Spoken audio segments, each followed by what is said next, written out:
We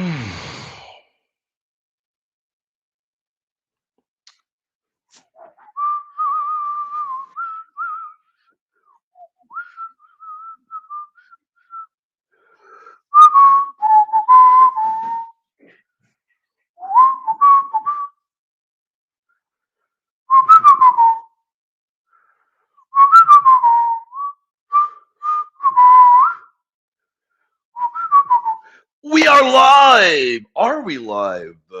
How is the audio? Hope y'all are able to hear me. 1, 2, 3, 1, 2, 3, 1, 1, 2, 3, 1, 2, 3, 1, 2, 3. How's the audio, everybody? Is my thing on? Hopefully, my thing is on, and hopefully, we're up and running. By the grace of the Lord, good audio, great shirt. Just a relaxation shirt. Just me relaxing. Um, just me relaxing. That's it. Today is a very relaxed day. Relaxing from pumping iron earlier. Mass as usual, of course. A lot of work all day long today. So glad to be here with all of you all. How y'all doing, faithful? We hope y'all are doing great. We hope y'all are having a great one. Alrighty, let's get ready to rock and roll, audience. Today we're going to start with a good one, but we're going to start with prayer first as well. How y'all doing, faithful? Our near and dear brother, St. Francis Babytoe, as usual, provides us with not a good, but a tremendous prayer. We're going to start off with that, as we usually do. We'll start off with that, and then we're going to dive in. And then, of course, we're taking any and all questions. I want to talk today in particular about the dormition and bodily assumption of Mother Mary. Where did our Immaculate Mother Mary, have her holy falling asleep? Was it Ephesus or was it Jerusalem? I am not going to take a position. I'm going to allow you to judge, but I'm going to present a bunch of slides we put together. And of course, I've pinned a link to all of the slides. I'm not going to be able to go over all of them. I think there are about 20. Maybe more, but I've pinned the link for our patron supporters. You can download all the slides, which include early church father evidence, historical testimonies, and what have you. You can download those slides. So we're going to be talking about, is it Ephesus, Jerusalem? We're not only talking about that, we'll talk about archangels. We're going through the month where spiritual warfare is going to be at an all-time high. We know that spiritual warfare will be at an all-time high this month. So want to call attention to angelic intercession, saintly intercession, and we're here to also answer any questions you may have once we open it up. I don't know if we'll pin the link. We likely will. Sunday night, let's have fun. We'll likely pin the link probably around the 1 hour mark. I don't know, maybe 1 hour and 20-minute mark. I don't make any promises. Maybe you will. Who knows? But we're going to have a great time. We're going to be talking about, where did Mother Mary have her end? Ephesus or Jerusalem? What are your opinions? I want to hear from you. Where do you think? Maybe you are team Ephesus. Why? Maybe you're team Jerusalem. Why? I want to hear from you. And I want to hear what you all think. God bless all of y'all. Hope y'all are having a tremendous one. I'll look in the audience and give all of y'all a shout out in a moment. Where's my drink? Here are my drinks. Got them. Oh, I think I forgot my protein drink. That's all right. Let's begin with prayer, faithful. Want to begin with prayer because we know that spiritual warfare is real. We want to begin with prayer in the name of the Father, Son, and the Holy Spirit. Warfare of darkness. Let's check it out. The enemy is clever in its attacks on the faithful. It is skilled and precise. It knows what each person will struggle most with. For those already lax in faith, the enemy continues to lull the slothful to rest. For the ambitious yet slack in prayer, the enemy increases vexation of heart to keep the ambitious from praying. For the fortified soul, the enemy goes after their weaknesses with additional fervor meant to slowly chip away at the strong of faith. If one would survive, it must be by persistent prayer and watchfulness. Holy Mary, send legions of angels to help us in the fight and be our comfort. Most chaste Joseph, help us by being present, for you are the terror of demons. holy face of Jesus, be in our hearts day and night, so we may withstand the onslaught from the darkness. Amen. Faithful, just a few more announcements. On Tuesday night, finally debuting episode 1 of many on defending Chalcedonian Christology. The letter Vivus Tomorrow, episode 1 will be debuting. So if you want to know how to respond to our Oriental Orthodox friends, put together by Father Coppus, myself, there's nothing like it. Episode 1 debuts Tuesday night on patreon.com. You've got to be a patron supporter. Consider supporting us, faithful. It doesn't just help our ministry. Well, it does help our ministry, helps me and Father Coppus survive and allows us to do what we're doing. But that isn't all we got coming. We got something coming cool Monday night that I've been working on for many days, and I am tired. I am tired, so I'm ready to debut it, and I am beyond thrilled and pumped to debut it. Monday night tomorrow. Why do Jehovah's Witnesses, why on earth do they believe that Saint Michael the Archangel is Christ, and vice versa? That indeed, remember that JWs and others, they argue this. They make this outlandish argument. They will argue that Michael the Archangel is Christ. Now, you find this ridiculous argument in multiple groups, not only the JWs, you find it in the Seventh-day Adventists as well. So we've been working on a little bit of actually an enormous Patreon video where we're going to dive into early history. Who was the first? And shockingly enough, some Seventh-day Adventists have been claiming that there is an early church father that predates Calvin and the Reformers. And they're arguing that there's an early church father that taught that St. Michael and Jesus were the same person. I couldn't believe my eyes. But it caused me and Father Coppus to go to the critical editions. I Googled this. I Googled it. Now, can you believe this? That I Googled it and I couldn't get anything. I could not get anything on Google, but I found this in certain of their apologists, and I've not seen anybody respond to it. Father Coppus and myself went to critical editions, and we are going to be answering this charge. I don't think you're going to like it. I think you're going to love it. It's on patreon.com, exclusively on patreon.com, tomorrow night. So we're going to be answering the question, did this church father identify St. Michael the Archangel as Jesus? By the way, audience, I also want to remind you all, get ready to be thrilled and pumped. Ari was the one that won that prize of the question when I asked. I don't know, was Ari in the audience? I'll look in a moment. I asked a question. I said, whoever got the answer right, I'd do a whole show for them. I was going to do it Monday, but then Ari comes and Ari's like, look, I don't have biceps, but I'm going to flex my spiritual biceps, and I'm going to make you do a show on one of the most difficult topics in the world. So we're going to debut that show on Wednesday. We'll talk about that later. We've been doing deep research on that all day. But I guess I'll toss another one out. I will do another show. I'll do another show for whomever gets this correct.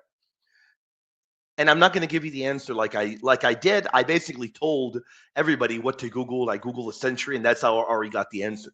I'm not doing that tonight. You're going to actually have to earn it this time. I'm not giving the answers away this time. If anybody can identify which church father it is that the JWs and the Seventh-day Adventists claim was the first one, was the one that identified St. Michael, the Archangel, as Jesus, I will do a whole radio show for you. I'll do what I'm doing for Ari, incredibly intense research. I will just never do a show promoting heresy or anything political. I don't do that stuff. I don't do politics. I don't do that. Every now and then I've had a guest come on and they will dip their toes into politics, and I'm like, please, come on, man. But I don't dive into politics. I just don't do that. I do theology. So let's see if anybody can get the answer. I'm not giving the answer tonight. Sorry, guys. Not like I gave the answer for Blessed Lanfranc. I don't know why I gave you guys that answer. I guess I felt bad because nobody was getting it. Tonight, I'm not giving this answer, and I'll tell you what, this is a difficult one. This is what I would class as an elite tier objection of theirs, but we're blowing it out of the water. We're completely blowing it out of the water. How y'all doing, faithful? No, it's not Ambrose. Good guess, though.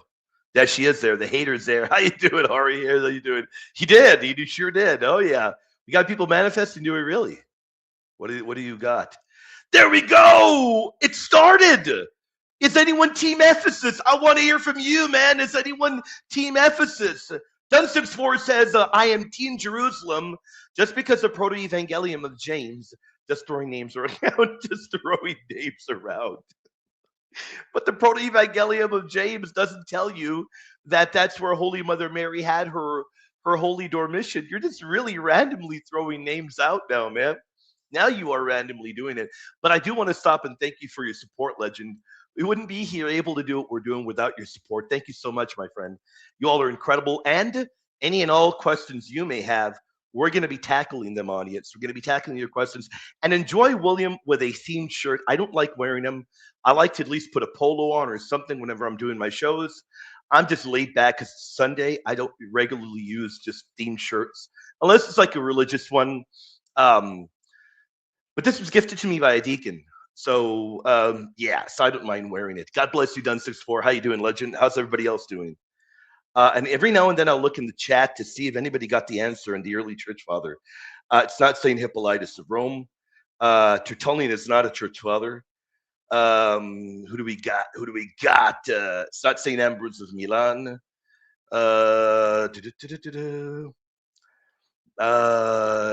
James Tay. He's Team Jerusalem. Ooh, okay. Okay, I have to warn you guys. Googling's not going to help you today. Googling will not help you. Well, forgive me. ChatGPT won't help you. ChatGPT won't help you. I think it's here. No, Orange is also not a church father. Ari's trolling now. Now Ari's trolling. The Jerusalem location assumes the Dormition tradition. Ephesus assumes no Dormition. Are you sure about that? Are you sure about that? I actually thought Ari was trolling. I'm not going to lie to you. I thought she was trolling. Ari, let's dive in. And we're going to take any and all of your questions, audience. We'll take any and all of your questions as well. We've got, it looks like the overwhelming amount of individuals are going with Jerusalem. Is everybody Team Jerusalem? Is everyone? Yeah, I think a lot of us like Church Father. I think a lot of us like Origin. Yeah, just don't tell that to Dr. Boyce. Dr. Boyce wants to defend Origin. He thinks he can be rehabilitated. And I'm all for that. Maybe I should invite Dr. Boyce on and we can have a fun discussion on that. I need to call him and invite him on and we'll have a good discussion. He's a big fan of Origin. Not St. Athanasius. Not Origin, not Basil. Are you the only Ephesus tradition? I don't know. There might be others here. There might be others. Anyone Ephesus tradition? And I want to hear from you all. Why Jerusalem? Why Ephesus? Why Jerusalem? Why Ephesus? Absolutely not. I don't know what you're talking about, AV. What do you mean by that? I don't know. But anyway, God bless all of you all. These slides are all available. The link is pinned, I think, right? Have I pinned the link or am I a bonehead? Am I a bonehead? Am I? Is William a bonehead? Yes, I'm going to sing as to whether or not I'm a bonehead. I think the link is pinned, right? Yes, the link is pinned. There we go, man. The link is pinned. These slides I have made readily available for you. I got tired of people teasing me. I think it was Bronca, or I don't remember who. Where are you at, Biceps Bronca? Where are you at, man? I don't know if it was Bronca or somebody that was teasing me, saying that Gary always puts the slides up. All right, man. You guys have put me against the wall. You guys have thrown haymakers at me. I get it. You guys like slides. You like them. Maybe you want to use them at church. Maybe you want to use them to just study more in private. I get it. I get the point. So I'm going to be posting more and more our slides, more and more. And it is now pinned for our patron supporters. Consider checking us out on patreon.com if you haven't yet, faithful. You don't know what you're missing, including what we got coming. Man, we got some really tremendous, amazing stuff coming. Consider checking us out on Patreon, faithful. So let's continue diving in. No, we already had somebody guess St. Hippolytus. It's not St. Hippolytus. And I was about to give a big clue. Man, Ari was about to make me. Ari was about to make me drop a big clue. Ari, is Ari like throwing spells out? I was about to drop a big clue. I got to shut my mouth because had I dropped this clue, everybody would have gotten the answer, or eventually they would have gotten the answer. I better shut my mouth. I better just move on, man. Ari is gonna get me to. I was about to reveal a big clue. No way, man. I can't. I better. I better not. I better just. Man, it's about to get me to reveal a big clue. All right, let's dive in, man. I don't want to reveal a big clue, but if I do reveal a big clue, then people are going to eventually get it. Because this clue that I was going to reveal, I mean, it's like so easy. But no, you're going to have to wait for the show tomorrow. Forgive me. You're going to have to wait for the Patreon show tomorrow. I'm not going to give the answer before the show. If somebody can get the answer, they can figure it out before it airs. Well, yeah, you guys are the winners then, and I'll do a show on any topic you want on radio, do all the research, all the slides. I'll do the heavy lifting on any topic you want, but I'm not going to reveal the answer, and I'm not going to give big time clues like I gave for Lanfranc. Yeah, so let's dive in. And I want to hear from you all, audience, if you all have any questions about the Dormition, about the bodily assumption of Mary, anything. It can be Mariology, purgatory, papacy, it doesn't matter. But right now, what we like to always do is we like to start a show off with a focus topic. Where did Mary's Dormition happen? Well, we know that Holy Scripture is silent on Mother Mary's final days. The New Testament doesn't tell us where Mother Mary died or where she was assumed, but it does give us a good starting point. The Gospel of St. John, chapter 19, 26 to 27 tells you, "Woman, behold your son, behold your mother." And from that hour, the disciple took her to his own. Well, that is a point, don't you think? Isn't that a point? Now, it proves Mary was entrusted to John. I do know it doesn't prove she went to Ephesus, but wouldn't that be a point in favor of Ephesus, though?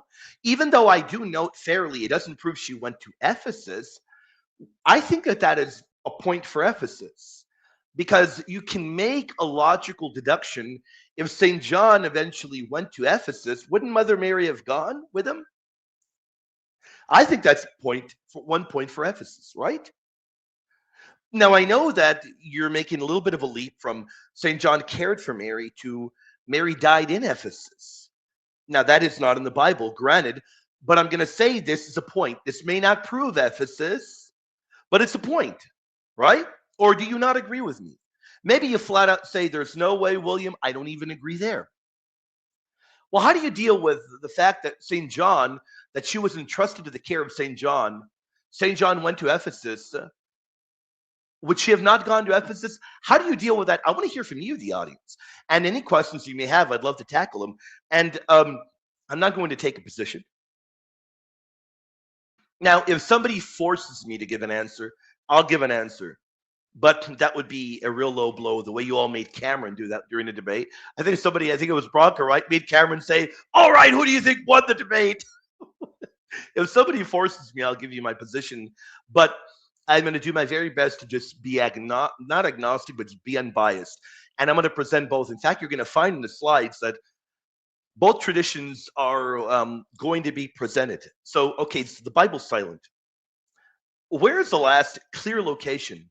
Well, the last clear location is Jerusalem, right? After the bodily ascension, the apostles are in Jerusalem. In Acts 1, 12 to 14, we read, "Then they returned to Jerusalem. All these, with one accord, devoted themselves to prayer, together with the women and Mary, the mother of Jesus." So she, biblically, remember, this is biblically. This is not in early church fathers. This is biblically. The last known location is in Jerusalem. That matters because there is no New Testament text that says Mother Mary left Judea. But then again, there's no New Testament text that say the ending location for many of the apostles. So that doesn't prove Jerusalem, but there's a point for Jerusalem, right? So we've got what I think would be a good point for Ephesus, and now we've got a point for Jerusalem, right? But we're not sola scripturis. There's very clearly a possibility that Mother Mary would have left Jerusalem and would have gone to Ephesus, right? And if you don't think that that is likely, well, then let me know why not. And if you favor Ephesus, why? I'd like to hear from you. If you favor Ephesus, why? And if you want to know, well, has the church decided? Well, very clearly, you can have your own opinion. The church hasn't dogmatically defined, well, you got to believe this is where the dormition occurred. But I think that there is strong evidence leaning one way. Now, what does St. Epiphanius say? Well, St. Epiphanius doesn't know of any certain written tradition. Now, he doesn't give Ephesus as certain, but he doesn't give Jerusalem either. He doesn't give either of them. Just doesn't know. In fact, St. Epiphanius says he couldn't find a clear authorized written account of Mary's end. Now, once he does tell you Mary's end was a holy assumption taken to heaven, and she is to be honored greater than any of the saints, he still doesn't tell us where her dormition occurred. He just doesn't give us any particular kind of answer. So we don't get an answer from St. Epiphanius. Okay, so there's really just no point here. We don't have anything in St. Epiphanius. We most definitely don't have anything. We don't have anything in the Bible.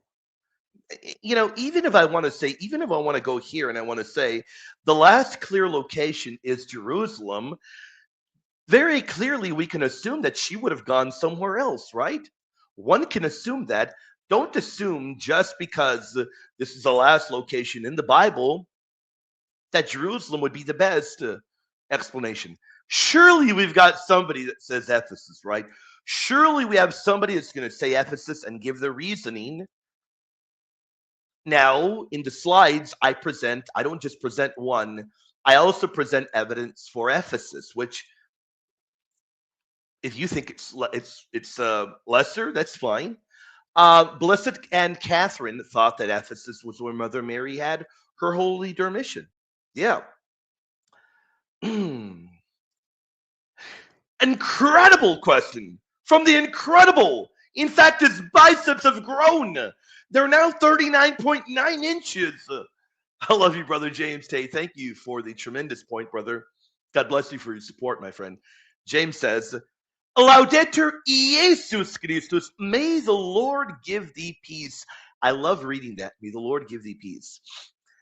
If we have the location for the Holy Sepulchre and the Nativity of our Lord, well, hold on. Don't Protestants fight over that? Is there a little bit of fight over that?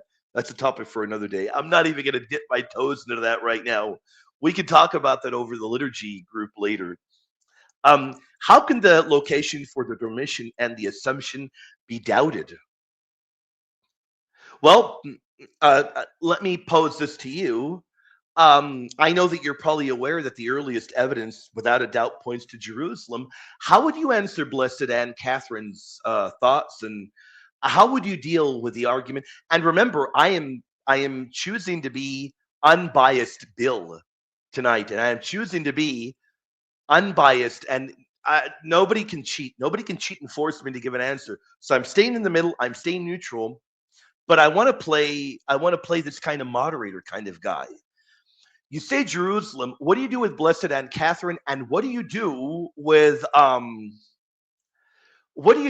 Saint John going to Ephesus? Because he went to Ephesus. You know that really can't even be doubted. And if Mother Mary was given into his care, I'm just trying to say that I recognize there are arguments for both sides. What do you do with that? I'm just very curious, Brother James. How would you deal with that? I'm curious how anyone would deal with that. And I'd like to know, who's Team Ephesus? So we have Team Jerusalem, Dunstep's for. We have Team Jerusalem, but he's joking around. Or maybe he is serious. Because the Proto-Evangelium doesn't tell you. He's probably just joking around. Then we've got Team Ephesus. Who else do we have as Team Ephesus?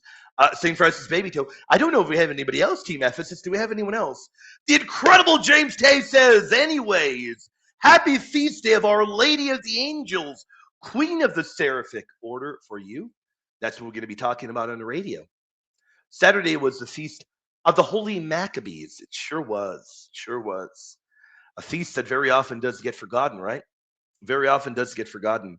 We got to get people loving these feast days more, celebrating them more. That's why I'm enjoying talking about them on the radio and making it a point to, even if our show is not on a particular feast being covered going forward, to talk about what the particular feast is, to highlight what it is, to always give our incredible saints, to always give them their due order. I think that's really important. Shout out to you, Brother James. Love you, my friend. I thought so. Good. Okay. So we got two people that are Team Jerusalem. One Team Ephesus. Do we have anybody Team Ephesus? And yeah, I figured you were joking. I knew that, brother. I knew that. Done 6-4 with William Osteen. With William Osteen in the house, man. Oh, man, faithful. I'm feeling good, man. But I'm on my diet. I'm on day 3 of the diet. I'm feeling it, man. I'm feeling it, man. No sugar at all. Usually when I am on my diet, usually when I'm maintaining, I take in about 40 to 50 carbs a day.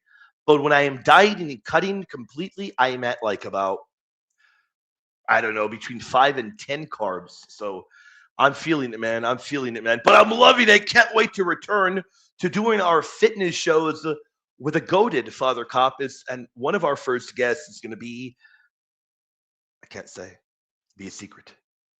But he is well known in the Catholic world for being into fitness.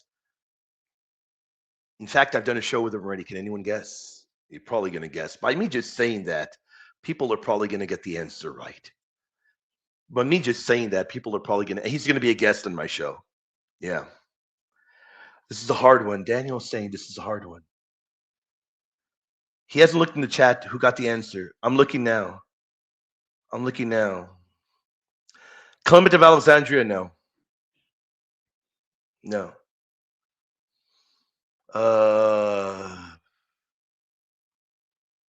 Don't forget to check the chat to see who got the answer, hater. It's always going to be a little insult at the end. You say, oh, William, you're great. Don't forget to check the chat later, idiot. William, thank you so much for that incredible answer. That great information. Love you dearly, idiot. It wouldn't be the same without it, man. In fact, if there wouldn't be a jab at the end, I'd be like, whoa, hold on. That is Nari. Who hijacked your account? It's not saying Gregory the Wonder Worker. Nice try. Not saying Irenaeus of Lyon, not saying Ignatius of Antioch. No, hold on. People didn't pay attention to me. I am not claiming that an early church father said St. Michael was Jesus. I am claiming that the Jehovah's Witnesses and the Seventh-day Adventists claim this early church father did so. I'm not granting them that claim, but it really does sound... I'm not going to give you the answers, yes or no, but I can see why they claim this early church father said that.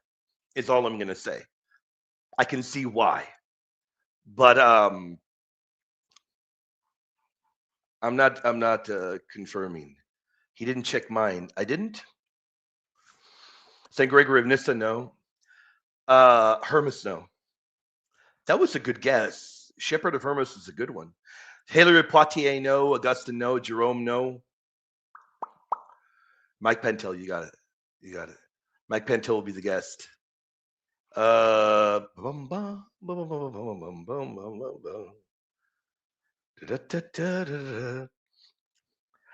would figure people would guess Augustine because that image looks like Augustine. But I just asked ChatGPT to blur out the image of a father. It isn't Augustine.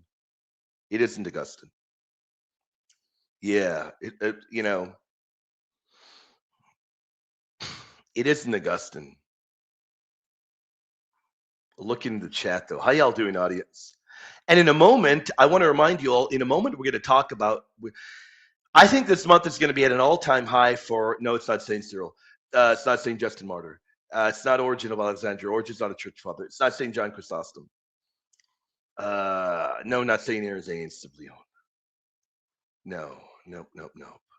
And the beautiful thing is there's so many early church fathers that people may think, well, I'm going to eventually get it right. I don't think so. Because this isn't a church father popular in the level of like a St. Augustine. Not St. Epiphanius, St. Epiphanius. No, not him. Nice try there, though. I mean, that was a good guess. So, Biceps Bronca the man says, wow, there you I thought I was a heretic. But William just confirmed that he agrees with the JWs. There you go. Jesus is Michael.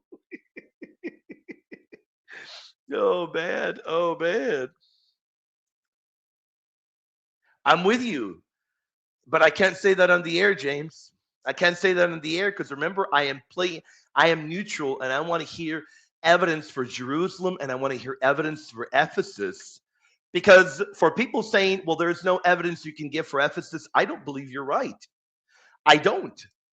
In fact, I'm going to flat out say that if you reject Ephesus, then you are, how do you deal with the fact that St. John went to Ephesus? Mother Mary was given over into his care. How do you deal with that? I want to hear, let's say you were involved in a debate. Here's the beauty of this channel. We're familia here. We can debate one another and we won't get our feelings hurt. At least we better not. You better have thick skin here. You better not be a crybaby. Remember, we can debate each other and we can turn around and we can smack each other in the back of the head and at the end of the day say, hey, we're siblings. We love one another. So don't get offended when I say, hey, don't dismiss either. Remember, I'm being neutral. So I'm saying if you dismiss a Jerusalem one, a good case can be made for it. And then I'm saying if you dismiss the Ephesus one, a good case can be made for it. Right? So I'm asking you, Team Jerusalem, to tell me, how do you deal with that? St. John went to Ephesus. We all know that. I don't think any of us are going to disagree on that, right? I don't think anyone here is going to disagree that St. John went to Team. I was going to say St. John went to Team Ephesus. There's another one. There's another blunder. There's another one for the dossier, Ari, where she'll say Team Ephesus. John went to Team Ephesus. William says Balig. There's another one, man. I should bring up the big Tim Tam head of mine.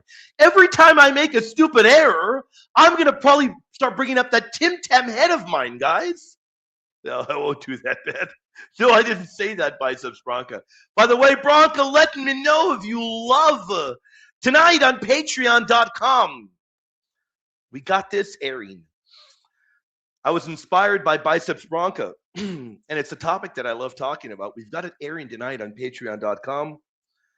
Where on earth does St. Paul get his language from in 1 Corinthians 3? We all know purgatory is happening there. We all know purgatory is occurring in 1 Corinthians 3. At least we should know. But where does St. Paul get his language from? Well, he clearly gets it from the Old Testament. We all know purgatory is happening. And if you don't believe purgatory is occurring there, when I pin the link, you can come back here and we can debate it, right? We all know purgatory is occurring there. The question is, where does St. Paul get his language from? Well, he gets it from the Old Testament. I'm not going to tell you where. He gets it from the Old Testament. And in tonight's Patreon video, I show you exactly where he gets it from. And I show you how he means we are meant to be purified in the afterlife. If you love prayer for the dead and you love purgatory, you love the topic, you're not going to want to miss that. And I want to remind you, for our Patreon supporters, tomorrow it will be unlike anything else. There's no video like this anywhere. Sorry, guys, doesn't exist. Nobody has done a deep dive into the early church fathers in this topic. Doesn't exist anywhere, nor does it exist in Google. Hate to break it to you, but I'm probably not going to hear the correct answer tonight. But the JWs and the Seventh-day Adventists claim there's an early church father that identified St. Michael the Archangel with Jesus. They claim that. And when you read the text, it sounds very much like he does. Let me just say that. It sounds very much like he does. It made Father and myself go to the critical edition, Look at the original text. I almost dropped the ball. I almost said the language it was in. You'd probably be able to guess whether he's a Latin, a Greek, or a Syriac father. I'm glad I didn't say. But you're going to love that video tomorrow. And we're going to show you how the reformers really dropped the ball on this topic. It's going to be a lot of fun tomorrow. But I want to know tonight, Satan Nestorius problem solved. No, man. No, man. How you going to call him?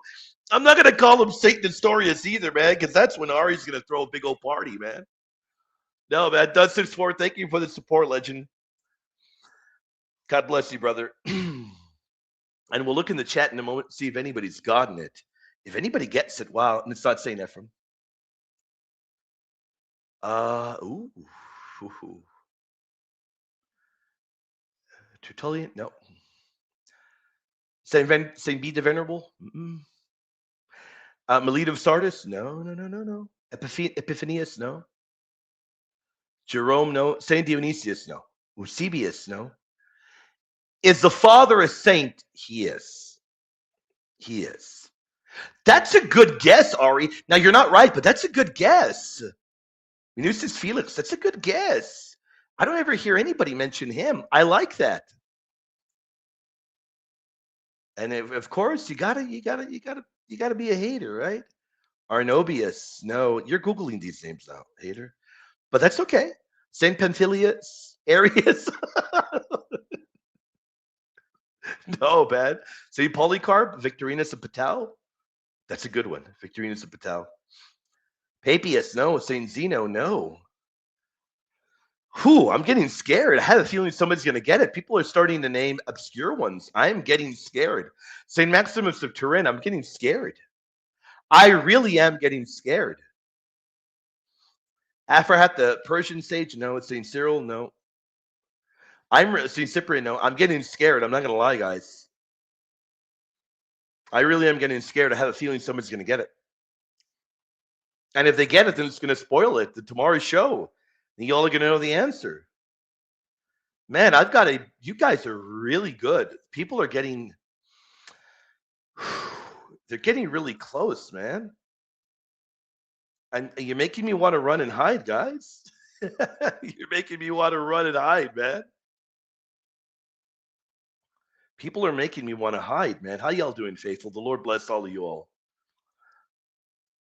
The Lord bless you all. I forgot to hit heart and all these and all that. Okay.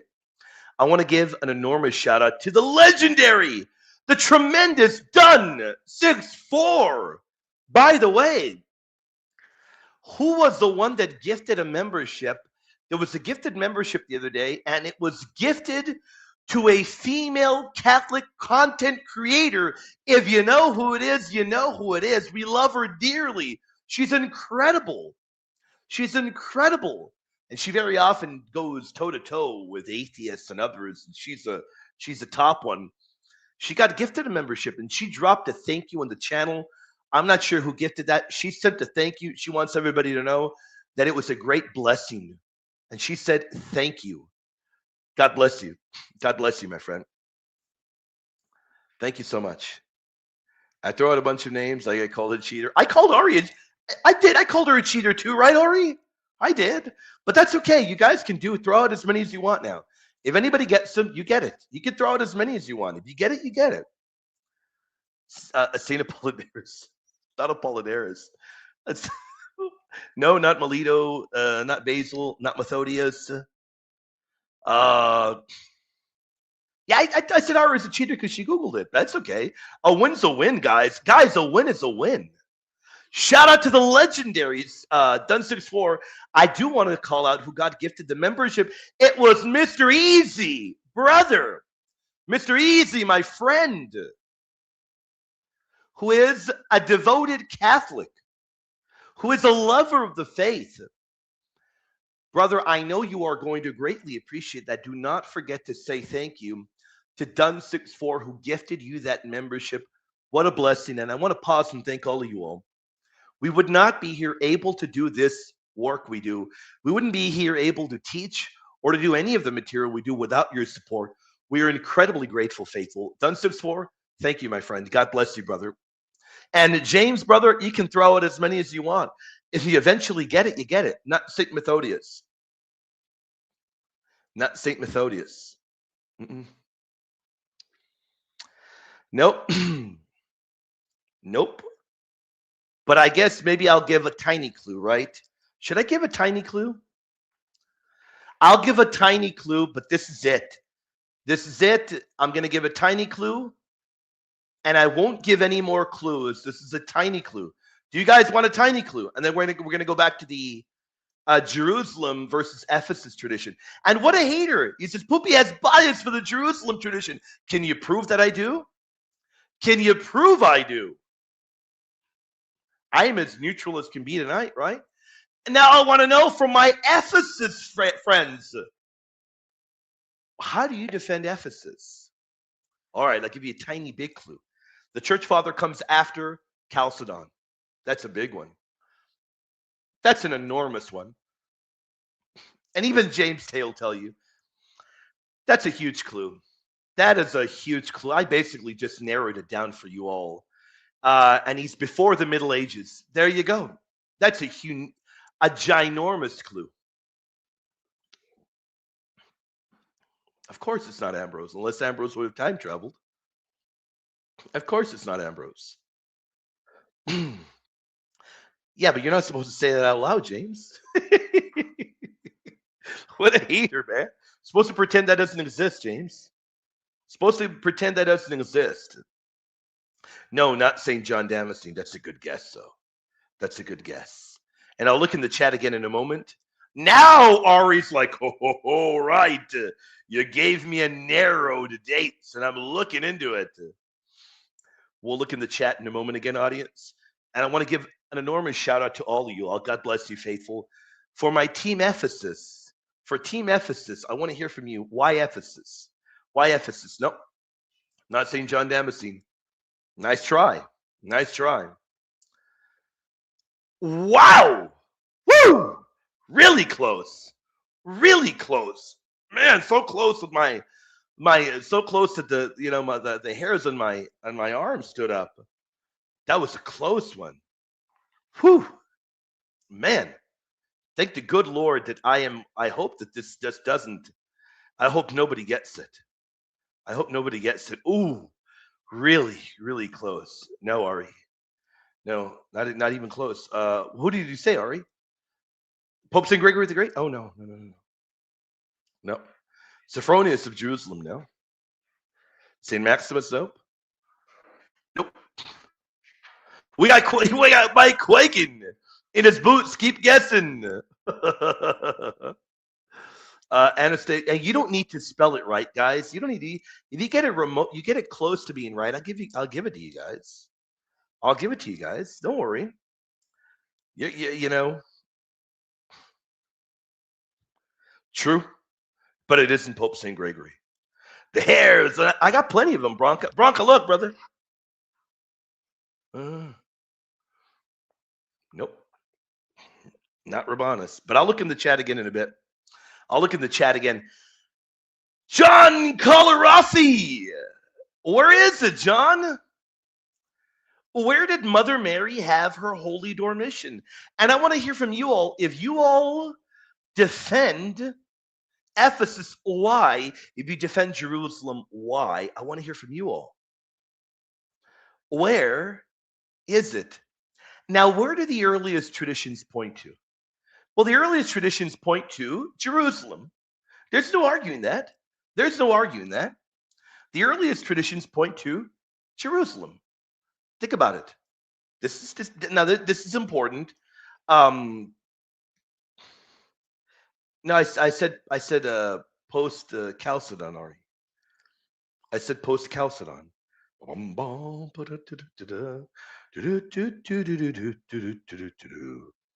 Let's continue. Theodoret, Pseudo Dionysius. Nope. St. Cyprian, of course not. St. Cyprian is 3rd century. It's after Chalcedon, Kelly. You remember? It's after Chalcedon. So the earliest traditions point to Jerusalem.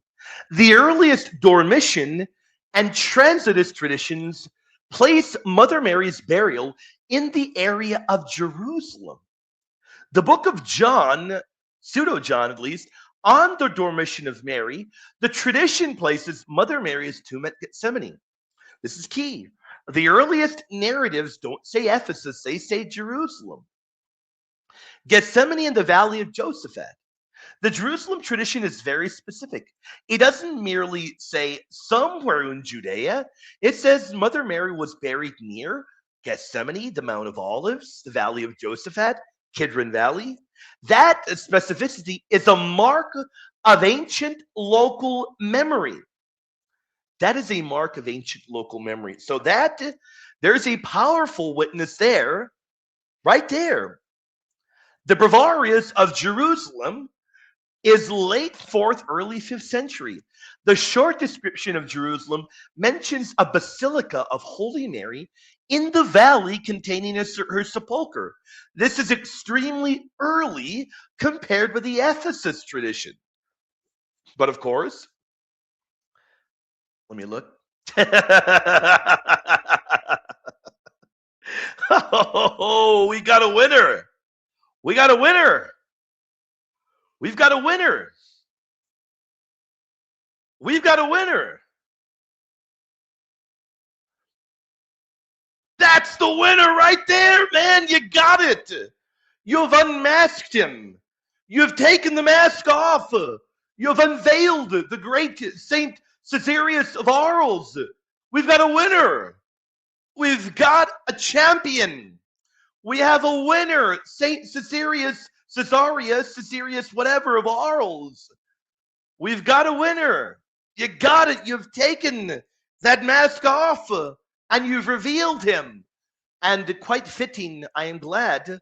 That was a good answer. There you go. You were very kind and charitable in gifting a membership earlier to somebody, and they got gifted the membership. And that kindness is now flown to you. Now, hit me up with whatever topic you want. We'll do a show on a topic of your liking, brother. Hit me up and let me know.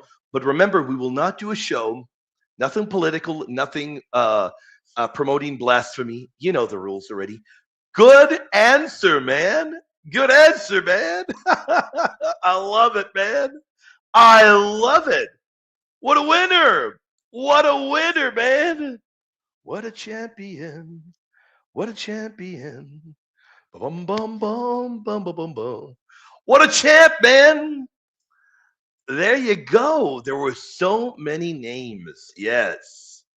There were so many names. Very good job, man. What a legendary win, man. Why are you going to fight me? Why are you going to fight me? You didn't say it, did you? Great answer, man. Good job. Good job. That was good, man. And that wasn't easy, was it? That was not easy. Good guess. But I can't present the quote to you till tomorrow. You'll check it out tomorrow. Yep, he's not very well known. I'm going to guess that very few people have heard of him. Daniel, have you heard of him? I'm sure you've probably heard of him, Daniel, right? Daniel, be honest. Had you heard of him? I'm curious if you've heard of him, brother. Have you heard of him? Oh, my goodness. I just saw, brother. I saw, man. I just saw, man. You guys are hilarious, man. You hadn't heard of him? I'm shocked at that from you, Daniel. Okay. Good job. Good job, guys. Good job. Yeah, what a total beast, man. All right, let's get back to this now. Let's get back to the let's fight each other over that. I'm joking. We're not fighting anybody. Nobody's fighting. Let's yeah. Let's hug each other and debate in a friendly manner over where did Holy Mother Mary have her dormition? Where did Holy Mother Mary have her dormition? Ephesus or Jerusalem? And I want to hear, if you go with the Ephesus tradition, why? Why? And remember, you're not dumb. Nobody's dumb. And remember, James is lying. No, he's not lying. James is joking around with you, though. When he tells you, and by the way, he really should be a much more well-known household name. He is one of the few early commentaries we have in the book of Revelation, there are very few. He's one of the very few. So this guy's got to be a household name. He should be. He should be. Yeah, but I mean, come on. Are you revealing that, James? What a hater you are. But I can be neutral and I can make a case for both sides. So, Team Ephesus, what's your case? The Euthymeic history and Juvenal of Jerusalem. The Euthymeic history, a tradition connected with Patriarch Juvenal and Chalcedon in 451. John Colarafi, what are your thoughts on this one? And yes, we know it is pseudo. I know that it is pseudo. I know the chances of this really coming from Chalcedon are slim to none. I know that. I know that very clearly. The account says that Emperor Marcion and Empress Pulcheria asked for Mother Mary's relics. Juvenal reportedly answered that Mary's tomb was found empty. On the third day after her burial, the tomb was opened and only the burial garments were found. So the tradition presupposes a tomb that was known. Then we get St. Gregory of Tours, the glory of the martyrs in the 500s in the 6th century. St. Gregory preserves the tradition that Mother Mary's body was taken into heaven. He places the event in the Jerusalem tradition. The important point is, by the 500s, Western witnesses also know of a tradition of Mary's tomb connected to Jerusalem and not Ephesus. What earliest account of where her dormition was? The earliest would be Jerusalem. The earliest account would be in Jerusalem, TJ. It would be this one right here. Oops, I was going far into the thing. The earliest one would be right here. Pseudo John and other dormition accounts, the earliest ones would be in Jerusalem. Those would be early ones. That doesn't mean that Ephesus is disqualified. It doesn't mean that at all. And in fact, Team Ephesus, you got to speak up, guys. Give me your reasoning for going for Ephesus. Come on, who do we have in Team Ephesus? I think we just have Aria and St. Francis Babytoe. You got to give me your evidence. Team Ephesus, I will give you my evidence at the end, and I'll probably pin the link for people to come up, probably around the 1 hour and a half minute mark, maybe an hour and a half minute mark. I don't know. I think we might do 3.5 hours tonight. So maybe around the 1.5 hour mark, I'll pin the link for people to come up in about 45 minutes, depending. But before we're done here, probably around the hour, 10-minute mark, I will give you my thoughts. I'll give you the strongest argument for both. How y'all like that? You guys want that? Do you all want that? I will give you the strongest argument for both, and I'll let you all come to your own conclusion, and I'll let you all download the slides. They're available right here on the right-hand side, pinned to the top for our Patreon supporters. Gary told me, William, everybody loves the slides I do. I said, Gary, but I'm putting out material 5 to 6 days out of the week. Are you doing that? I told him. You know what Gary told me? He said, I am 8'5". I will squash you like a bug, you little worm. Put the slides up for everybody, or I'm going to knock you to kingdom come. I said, Gary, I will do it. I'll do it, Gary, because you're the maestro. You're the grand champ, and what you say is what goes. So what Gary says is what goes. So our slides have been pinned right up there. Tap it. Our Patreon supporters, download all of the slides. Now our slides are going to be made available either before, during, or after our shows, because I don't want Gary to knock me out cold. Which was the most popular? Jerusalem was the most popular. But that doesn't eliminate Ephesus. I want to hear steelman arguments for Ephesus, and if we don't get any, I will give some later on. I want to hear arguments for Ephesus, and if we don't get any, William will give some later on. They are going to be started on recording. As you know, I'm going to be recording with Father Kappas by the grace of the Lord, probably late September to early October. Will be an interesting Patreon. What will be an interesting Patreon? What will be an interesting one? I'm trying to scroll up, see what I'm missing. Does anyone know of him? I would hope that people would know of Saint Caesarius. In particular, Daniel and James. Come on, James. You know who Saint Caesarius of Arles is. You know who he is. Don't pretend you don't know. I would think he'd be interesting. He's one of the few church fathers that wrote a commentary, early commentary on Ephesus. On Ephesus. There it is. There's another error. There's another error, man. Look at that. On the book of Revelation is what I meant to say. On the book of Revelation. I don't know what your question is. I have no idea what it is. Put it again. So which was the most popular? The most popular was Jerusalem. It was Jerusalem. So the earliest Dormition traditions point to Jerusalem. The earliest transitus. I need to get some coffee, man. This diet's taking me out of my element, man. William and the constant errors. Type Patreon if you'd like a free month of Patreon. There you go, man. TJ coming through with a win. The man. What did Ari say? What did you say, Ari? I'm trying to find it. Answer my question. I don't know where it is, man. Oh, do the OO believe in Mary's Dormition? Of course they do. What do you mean, what's their viewpoint? That mother, oh, do you mean, I don't know what you mean by, what do you mean, what's their viewpoint? In regards to the Dormition and the Assumption, or where she had her holy end? Which one? Do you mean how she had her end, or do you mean where? I don't know what aspect of that you mean. I don't know what aspect of that you do mean. Let me know.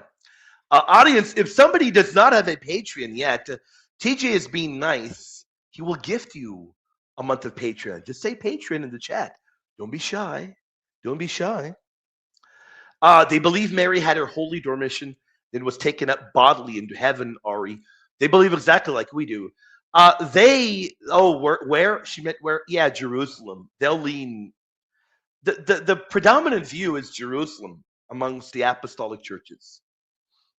It's going to be Jerusalem. There you go, man. There you go. It's going to be Jerusalem, Ari. That'll be where they primarily go. But unlike us, Ari, they some of the early accounts they don't believe to be apocryphal. They believe their tradition holds them as having occurred. Does that make sense to you? Gethsemane. We looked at Gethsemane. The Bavarius, St. Gregory of Tours, St. Isidore of Seville. And in a moment, you guys are going to see a typo. Now, I'm saying the typo because a few of y'all are going to notice it, and I don't want you all to throw rocks at me. In a moment, you're going to see a typo. Puppy Daniel and I I'll figure that out tonight. I got you tonight. I'll figure that out tonight. Yes, it does. Yes, it does. Okay, that makes sense. Okay, I got you. So you don't need me to go into that then. Okay. TJ with a win. TJ with a championship win. Whoever does not have a patron sub yet, tackle it. Grab that right there. Grab it right there. Grab it right there. You don't want to miss out. If you have not yet checked us out on patreon.com, the tremendous TJ is gifting 4 of them. 4 of them. Wow. Legendary. Guys and gals, if you have not yet checked this out on patreon.com, snag it now. I guarantee you they'll be gone before we're done here. St. Isidore of Seville. God bless you, TJ. Thank you for being goated, brother. Thank you for being a legend, my friend. So St. Isidore of Seville, in the De Ortut et Obitu Patrum. You guys can make fun of my Latin all you want. In fact, I'm not even going to put my look at my fat eyeballs. I'm not even going to put my fat eyeballs in the chat while I read Latin. Make fun of my Latin all that you want. Make fun of it all you want. St. Isidore says, nowhere does one read of her death, although, as some say, her sepulcher is found in the valley of Josaphat. This is a cautious witness, but still important. He favors the Jerusalem tradition as well. What do we have in the Piacenza Pilgrim? Has anyone heard of this? By the way, if you all say, I love these slides, for our Patreon supporters, you can download all these slides right now. The link is pinned. Download all of these slides now. The link is pinned for our Patreon supporters. The Piacenza Pilgrim. Antoninus Piacenza Pilgrim, about 560 to 570 AD, he describes a valley he describes a basilica in the valley of Jerusalem.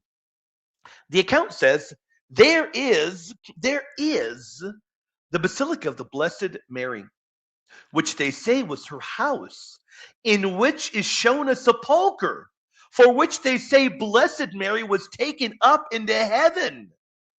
Now, this is really strong. This is really strong here, right? I want to pause for you to take it in. This is strong, right, guys? This is one of the strongest pilgrimage witnesses. A real pilgrim is describing a real site in Jerusalem. By the way, audience, you don't just have to send questions about the Assumption, the Dormition. You can ask me about the Immaculate Conception, Mary as Mother of God, Perpetual Virginity, Queenship of Mary. We're going to be doing shows on all of those this month. It is the month of Mary, so we're going to be doing all of those. You can ask about Purgatory, Papacy, Chalcedon, anything you want, anything, indulgences, anything. It is AMA as well. We're just showing you evidence that shows Jerusalem, and we're going to also steelman the Ephesus tradition in a moment. It's going longer than I expected. And I'm not going to have time to go through all the slides. So for our Patreon supporters, you can download them. The Piacenza Pilgrim, that's a good one. Let me skip that one. There's a lot of them. I'm going to have to start skipping some. Just get the notes. Yeah, let's see. All right. We've got to be honest with the liturgical evidence. We've got to be honest with the liturgical evidence as well. What does the liturgical evidence show? What does the liturgical evidence show? Okay. The liturgical evidence strongly supports Jerusalem. Right. Now, this is important. We've got to be honest. We have got to be honest. We have to be honest. The liturgical evidence strongly supports Jerusalem. The Feast of the Dormition, the Assumption, developed around Jerusalem's sacred geography.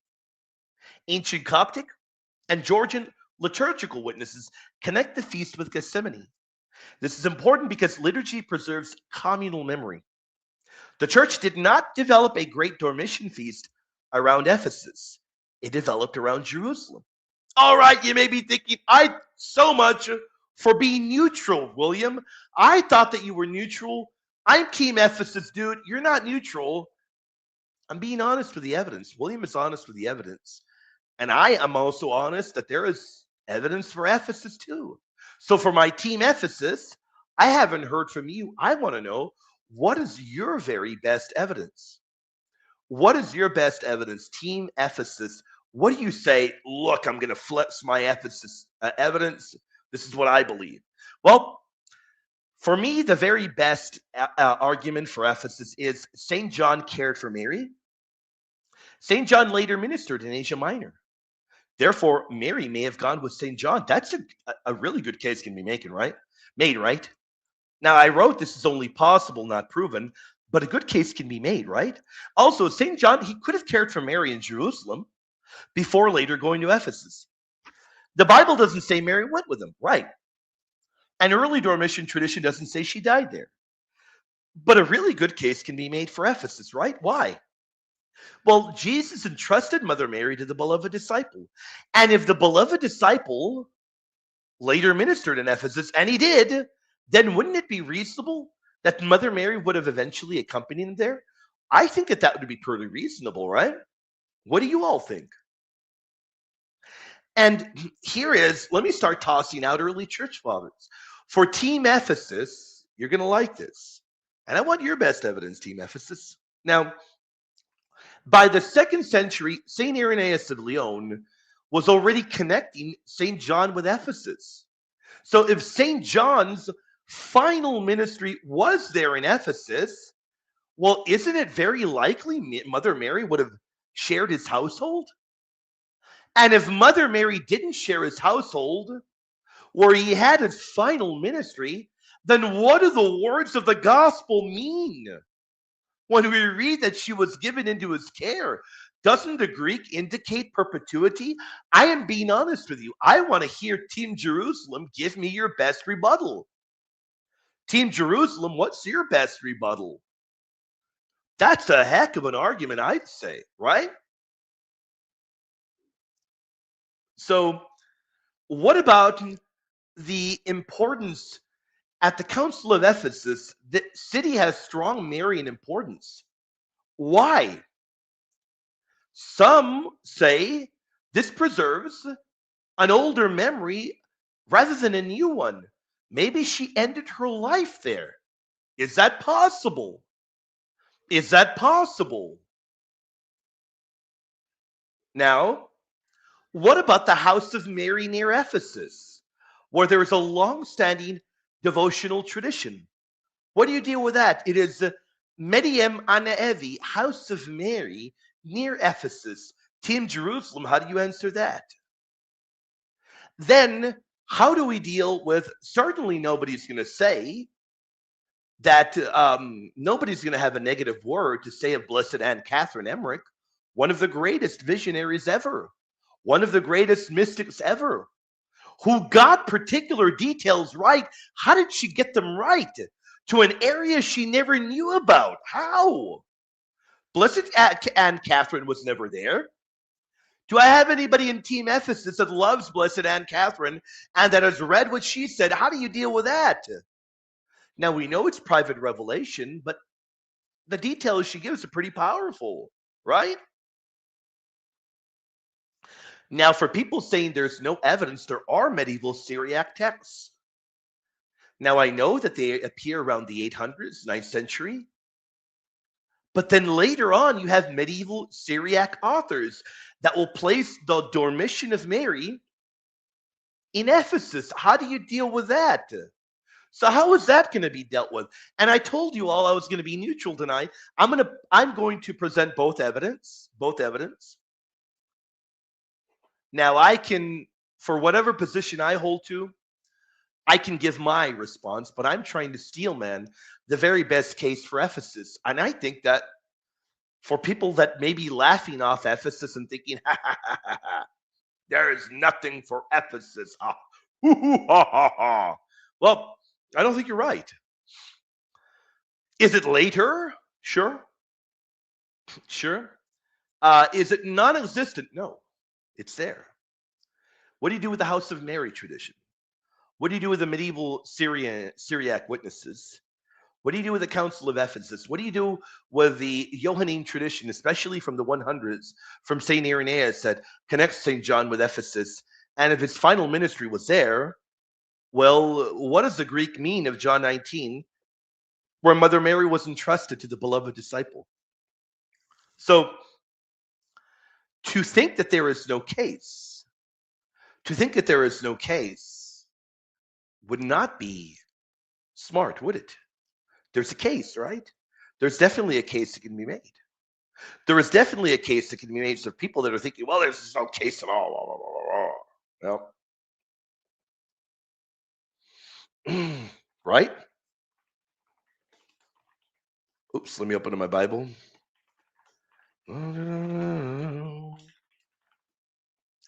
Okay. The goated Rosarium, my man, the myth, the legend, the hero, Rosarium brother. We've all been there. Every single one of us, man. We've all been there. That's the beauty of having fellowship here with one another. We've all been there. And I can guarantee you it will pass. The tremendous Rosarium, the tremendous moderator of ours, who we love dearly, says, been having a real dryness lately, to the point where I don't care about talking or hearing about anything related to Christianity at all. Suggestions? Advice number one is I would tune out of anything that deals with polemics, that deals with drama, that deals with attacking the faith, maybe schismatic videos that all they do is focus on attacking the faith, or sensationalistic stuff that all it does is focus on scandals and what have you. And there are videos out there, there are websites out there, all they do is focus on, well, look at what this priest did, look at what this bishop did, look at the sins they committed. And that can lead to a very dry spell. That can lead to deep spiritual dryness. But the number one thing I would say is this: spiritual dryness is not a sign that God has abandoned you. And I know you didn't say that. I know you're not saying that. You can see in the Bible and the lives of the saints that there are times when they go through periods where God will purify their faith, will deepen their love. And there are times when, if you think that there are not times when the great saints, the great holy ones are not searching for the Lord and they don't feel lost, well, you're wrong. There are many times. In fact, if you look at Psalm 42, it says, "Why are you cast down, O my soul? Hope in God, for I shall again praise him. I shall again praise him." Ooh, let me do that. Ooh. Okay.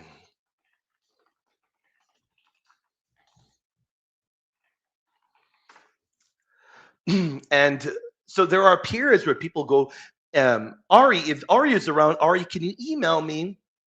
Can you email me the images to the debates that you're going to be hosting soon, so I can promote them? I don't know if Ari's still around. I don't have my eyes in the chat.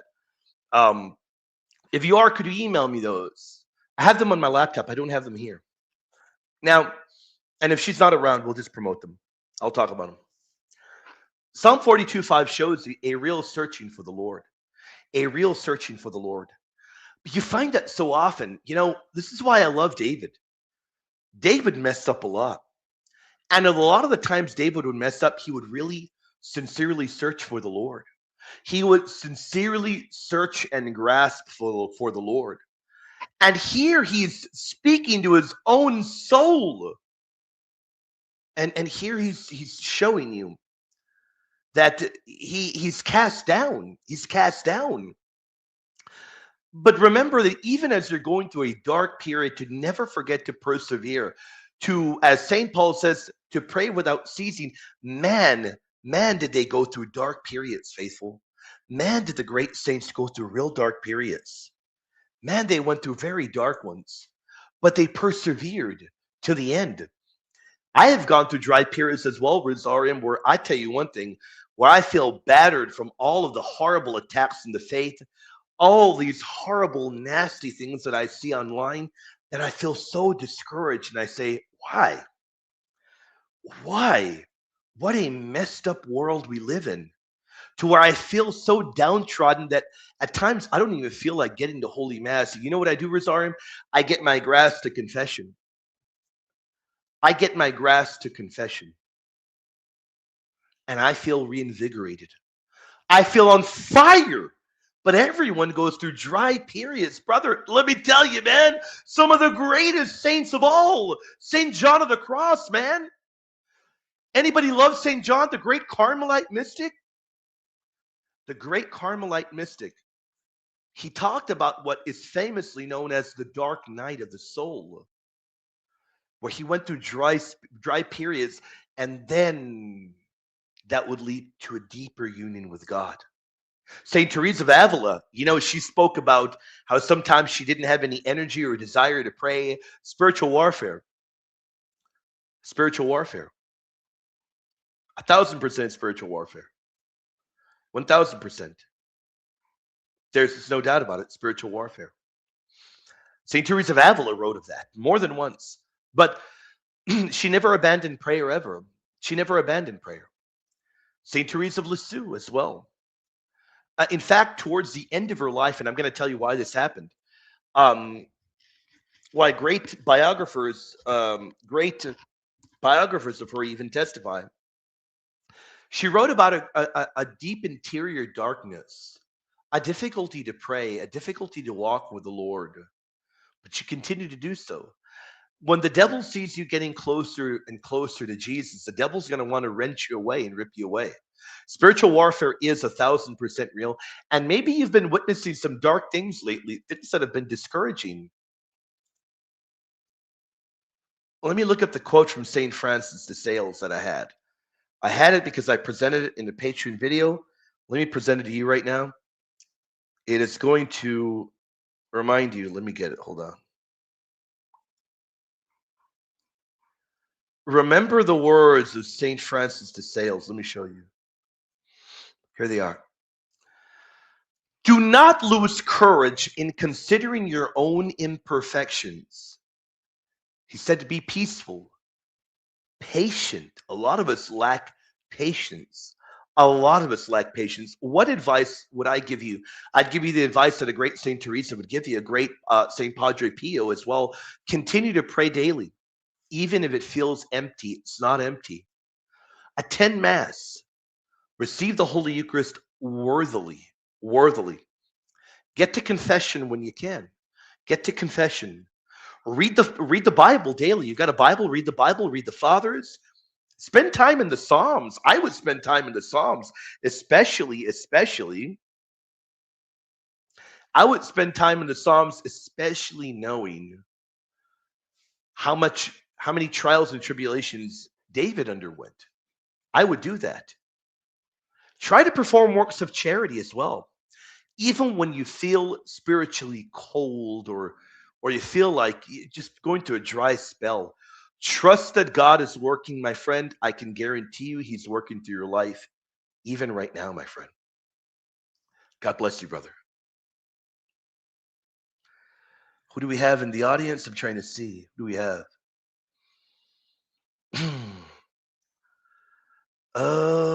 Yep, Ari left already. Ari left. Bummer, because I was hoping to promote the debates that she's going to be doing. That's my fault, though. I always wait. And it's already going to be like 11 for Ari. Ari's probably already in bed. I got to get those images. I'll message her later to get me the images, because I wanted to promote the debates that she's doing. She's gone already. But I'll get those images hopefully before, and even if I don't get those images before we're done, I want to talk about the debate that the goated AB is going to have, and other debates that she's going to be having. It's going to be a lot of fun. Going to check thy phone. All right. Let me check the phone, and then after this, I will go get a drink, a refill. Okay. Hold on. Let me see.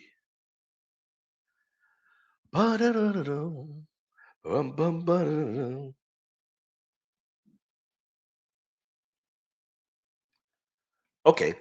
The tremendous, the legendary, the 39-inch biceps, James Tay says.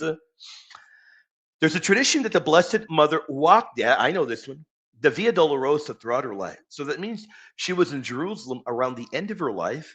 Yeah, every day. He says every day. I don't know what he means by that. The Stations of the Cross is an imitation of her.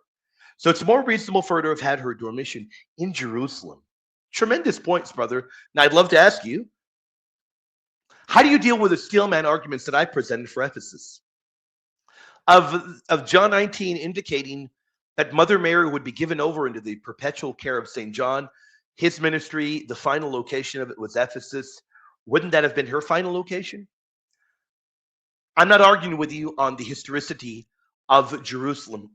The majority of the evidence points there, but I'd ask you, how do you answer that charge? Have you, before I ever brought it up, had you ever heard of it? Before I ever brought it up, had you ever heard of it? I'd love to know.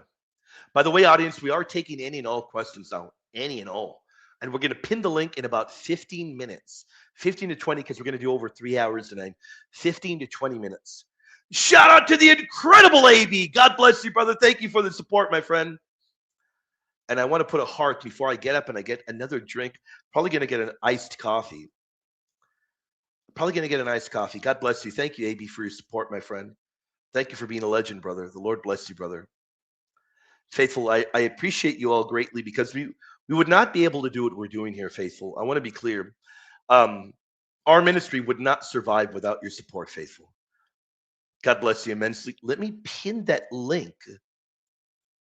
Let me pin that. There's one more Patreon left.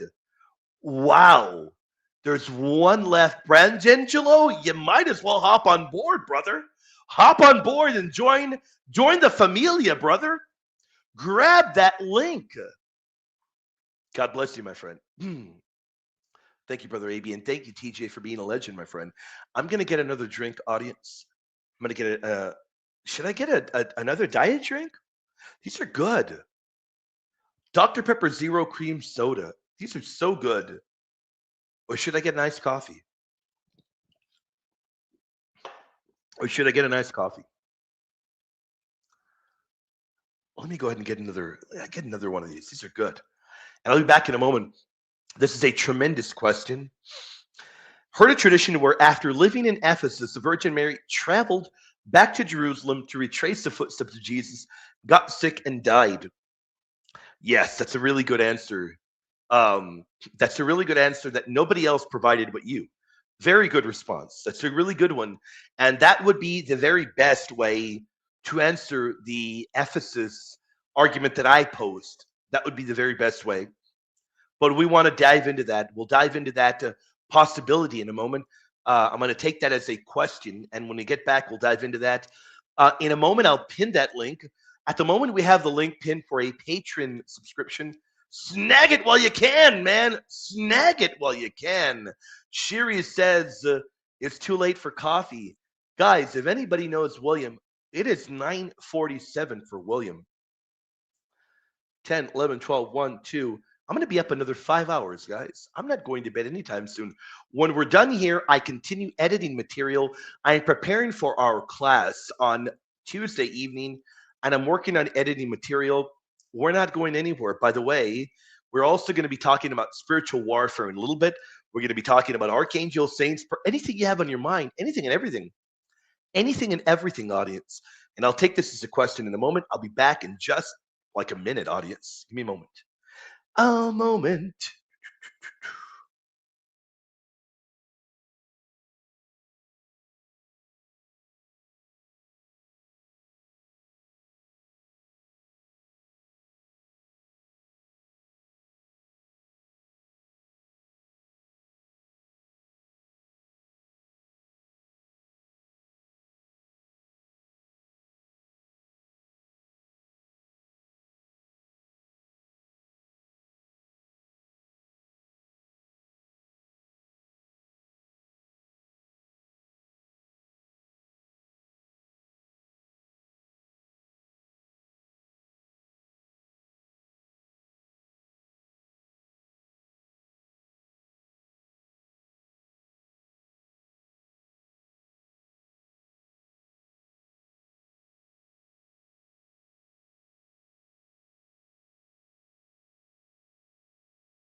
Oh, yeah.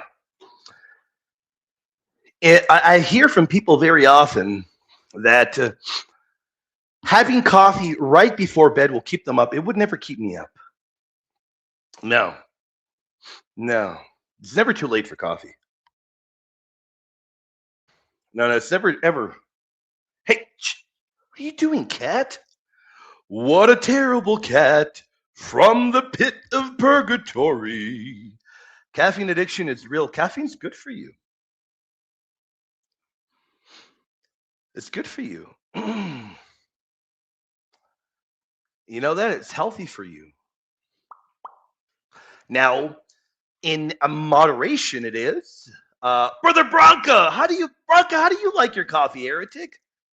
How do you like your coffee, brother? And do you have any questions, Heretic Bronco? We're going to pin the link in a moment, brother. Let me open up my Bible. Open it up so I can get ready for when we pin the link.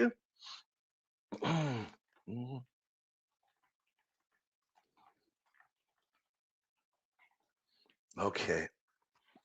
Let me double check and see if the last patron sub has been snagged yet. Let me see if they already snagged it.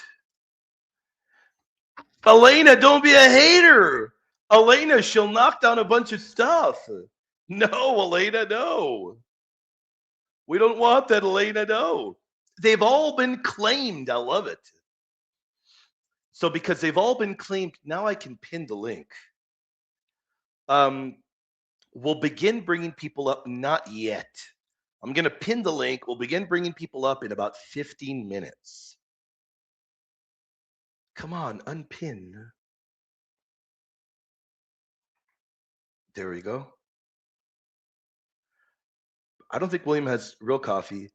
Always with abominable sugar-free cream. Yeah, Elena's going to make me have real coffee. I know that. Sniffy, check thy phone. Check thy phone again. All right. I'll check it out after I answer this. I'll check it out right after I answer this. Let me tackle this. And I still want to hear from Team Ephesus, guys.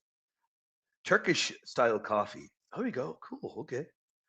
And by the way, I have pinned the link already.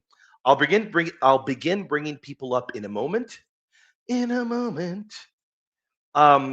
But before we do that, you all can get like in a line if you want by letting me know when you come back here on the right-hand side, what is your faith? What is your question? If you don't tell me your faith and your question, I can't bring you up. Lena Molina said, I heard a tradition where after living in Ephesus, the Virgin Mary traveled back to Jerusalem to retrace the footsteps of Jesus and got sick and died. First, I want to say thank you for your support, for being a legendary and a goated moderator and member. Thank you tremendously for your support, brother. We wouldn't be here able to do what we're doing without your support, and we love you dearly, brother. And I got to ask, because I always ask, it's a goated Lena Molina, are you on the lines tonight, brother? I know it's barely, 7? Going to be barely 8 for you, right? That is a real historical possibility. Can it be proven? No. But I would argue that if we go with the Jerusalem tradition, which very clearly, if we go with the Jerusalem tradition, which clearly is where the predominant amount of early evidence points to, well, then I think this is likely. Lena Molina, what do you think? I think it's very possible. I do. By the way, I see we have multiple people back here. Please, audience, do me an enormous favor. I want to bring all of you all up, and I want to talk with all of you all, but I can't bring you up if you don't let me know on the right-hand side, what is your faith and what is your question? I simply can't bring you up. I want to make sure you're not a troll. So, Lena Molina, so is Mother Mary... Now, let me ask you this. James and others, I want to ask you guys this. Lena Molina, are you Team Jerusalem? And for Dun64, for Lena Molina and others that might be Team Jerusalem, do you go with this? And do you think that Mother Mary spent time in Ephesus with St. John? There is ancient tradition that holds that. So there's nothing implausible that would say that she would have spent time in Jerusalem with St. John, and then later, forgive me, she would have spent time in Ephesus with St. John. There's an early tradition that says that. There's nothing implausible about her later returning to Jerusalem. So travel between Asia Minor and Judea was pretty common, especially in the first century. I don't know about beyond the first century, but in the first century it was pretty common. So with that in mind, given her incredible connection to our Lord's passion, being there at the foot of the cross, the bodily resurrection, the bodily ascension, returning to Jerusalem to pray at these holy sites and to retrace our Lord's earthly life is very, It's very plausible, I'd say. I think James mentioned that earlier as well. James alluded to that. So I would also make the argument, and I want to hear from you all. What do you all think about this? I would also say that it would help explain why the earliest strong Dormition tradition is indeed centered on Jerusalem. So, with a tomb in the Kidron, and I think I had a slide for it. Let's get to the slide. With a tomb in the Kidron, let me make it larger. With a tomb in the Kidron, Josaphat Valley, and even early liturgical commemoration there. Even if one is going to grant an earlier residence at Ephesus, that's a great answer. So, but I will say this: for Team Ephesus,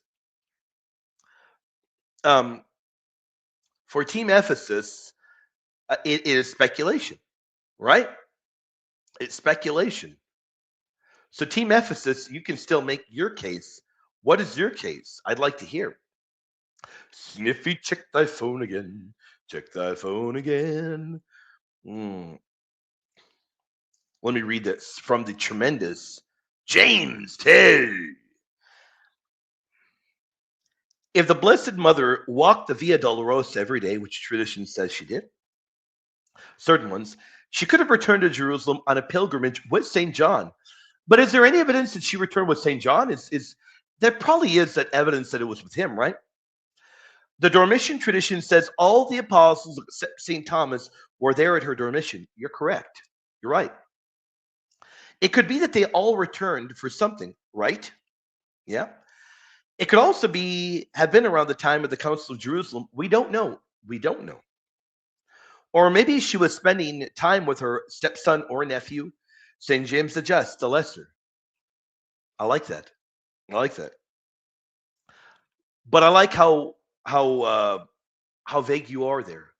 You have a bias, but you don't want to reveal your bias. You ratted me out on my bias, but you won't reveal your bias. Well, what is your position? Was St. James the Just Mother Mary's stepson or nephew? Which one is it? What do you go with? Which one is it? And then James says there are many possible reasons why she returned to Jerusalem. There are. No, there are. I can't argue against that. But I have yet to be given a good reason to deal with Blessed Anne Catherine. Blessed Anne Catherine is one of the greatest mystics, one of the greatest visionaries. How do you deal with that? In fact, she was a great visionary to the point that she gave very particular information about Mother Mary's location, Dormition, and what have you. Now, I know it's private revelation. Nobody's arguing against that. But how do you answer that? I've yet to have anyone from Team Jerusalem answering that.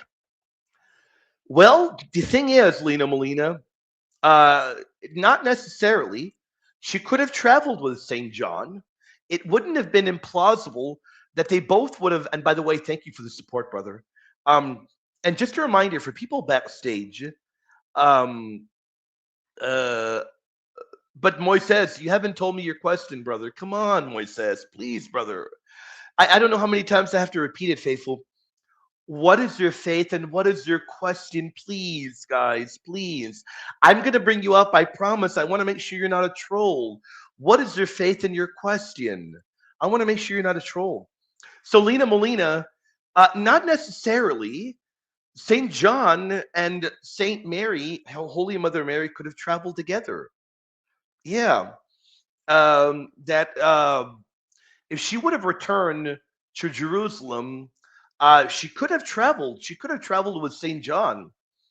That is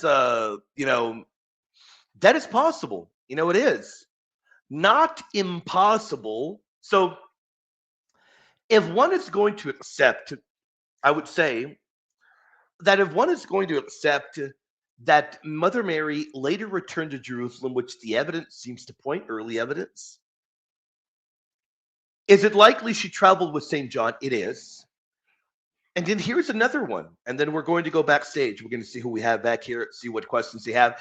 But we're still taking any and all of your questions, audience. So send them in. We're tackling them all. So here's the other thing we'd say. St. John, and here's something that I think people tend to forget. And hopefully this helps people that may not know this. St. John had deep ties to both regions. I know you all have to know this. You audience have to know, and if you don't know, you're about to learn, because he was present there after the bodily resurrection. He's there in the book of Acts, and well, he was he was there in the Jerusalem church for for many years. So he had strong ties to both regions. So it's possible he would have returned. Now, Ephesus, very powerful early evidence indicates that he had later ministry in Ephesus. So, but he very well could have returned to Jerusalem. So, if our Immaculate Mother Mary had been living with St. John in Ephesus, there's nothing implausible about St. John accompanying her back on a journey back to Jerusalem. Lena Molina, does that make sense, brother? But what I have yet to hear from Team Jerusalem, and I respect all teams, so-called teams. We're on one team. That's the team of Christ. We're a part of the same family. This is a healthy debate, brotherly, sisterly debate. I've yet to hear, how do you deal with Blessed Anne Catherine's vision? How is that dealt with? How is one going to reconcile that, or do they ignore that? Something that's got to be dealt with, right? Okay, we've got Solo, we've got Moises, we have Solo, and we have three other people. Gonna bring you guys up in order. Do not leave, and I'll bring you all up. Do not worry, I'm gonna get to everybody. Let me get to Moises first. Moises, how you doing, my friend? You able to hear me? Hello? Hello, William. How are you? I'm doing well, my friend. You are a Jehovah's Witness, you said. Yes, All I right, am. cool deal. What's your question, brother? I didn't even see. You said you're gonna ask something about the Dormition. Yeah, yes, I am Team Jerusalem. I All don't know. right. What are you doing being a Jehovah's Witness and even having a even having an opinion on this? I didn't know that that Jehovah's Witnesses even cared about the end of Mary's life or her Well, assumption or anything. we believe Mary is in heaven. She's she belongs to the group that we see in Revelation chapter 5 and chapter 7, the one hundred Okay. forty-four thousand. Oh, She's okay, cool. alive. She's alive, as All alive right. as alive as you and me. All right. Cool deal. All right. And you believe in the Jerusalem. Why do you believe in the Jerusalem tradition? Okay, using the basically logic, Jesus Christ died when he was 33 years old, and Okay. the year was 33 CE. Okay. Assuming Mary was 18 years old when Jesus born, she was around 51, 52 years old when he died. She's definitely Okay, younger than that. She was very likely younger than 18. okay, okay. But even though if you see the history, you know that in the 70 the Jerusalem was destroyed, but 4 years before that the Roman Empire went tried to invade Jerusalem, and they retrieve. And Christians remember that Jesus foretold that, and they obeyed Jesus' command, and they left Jerusalem 66 CE. So Okay. from 33 to 66 CE, there are 33 years. Hmm. Assuming Mary was 50, she would be around 83 years old. For an 83 years old woman, traveling, well, basically running away, basically alone and with no family, Hmm. it would be really, really difficult. And if we take into account that the Bible says that the average life of people of humans are around 70 to 80 years, according to the book of Psalms, chapter 90, she probably she might be dead around that age, between 70 to 80 years.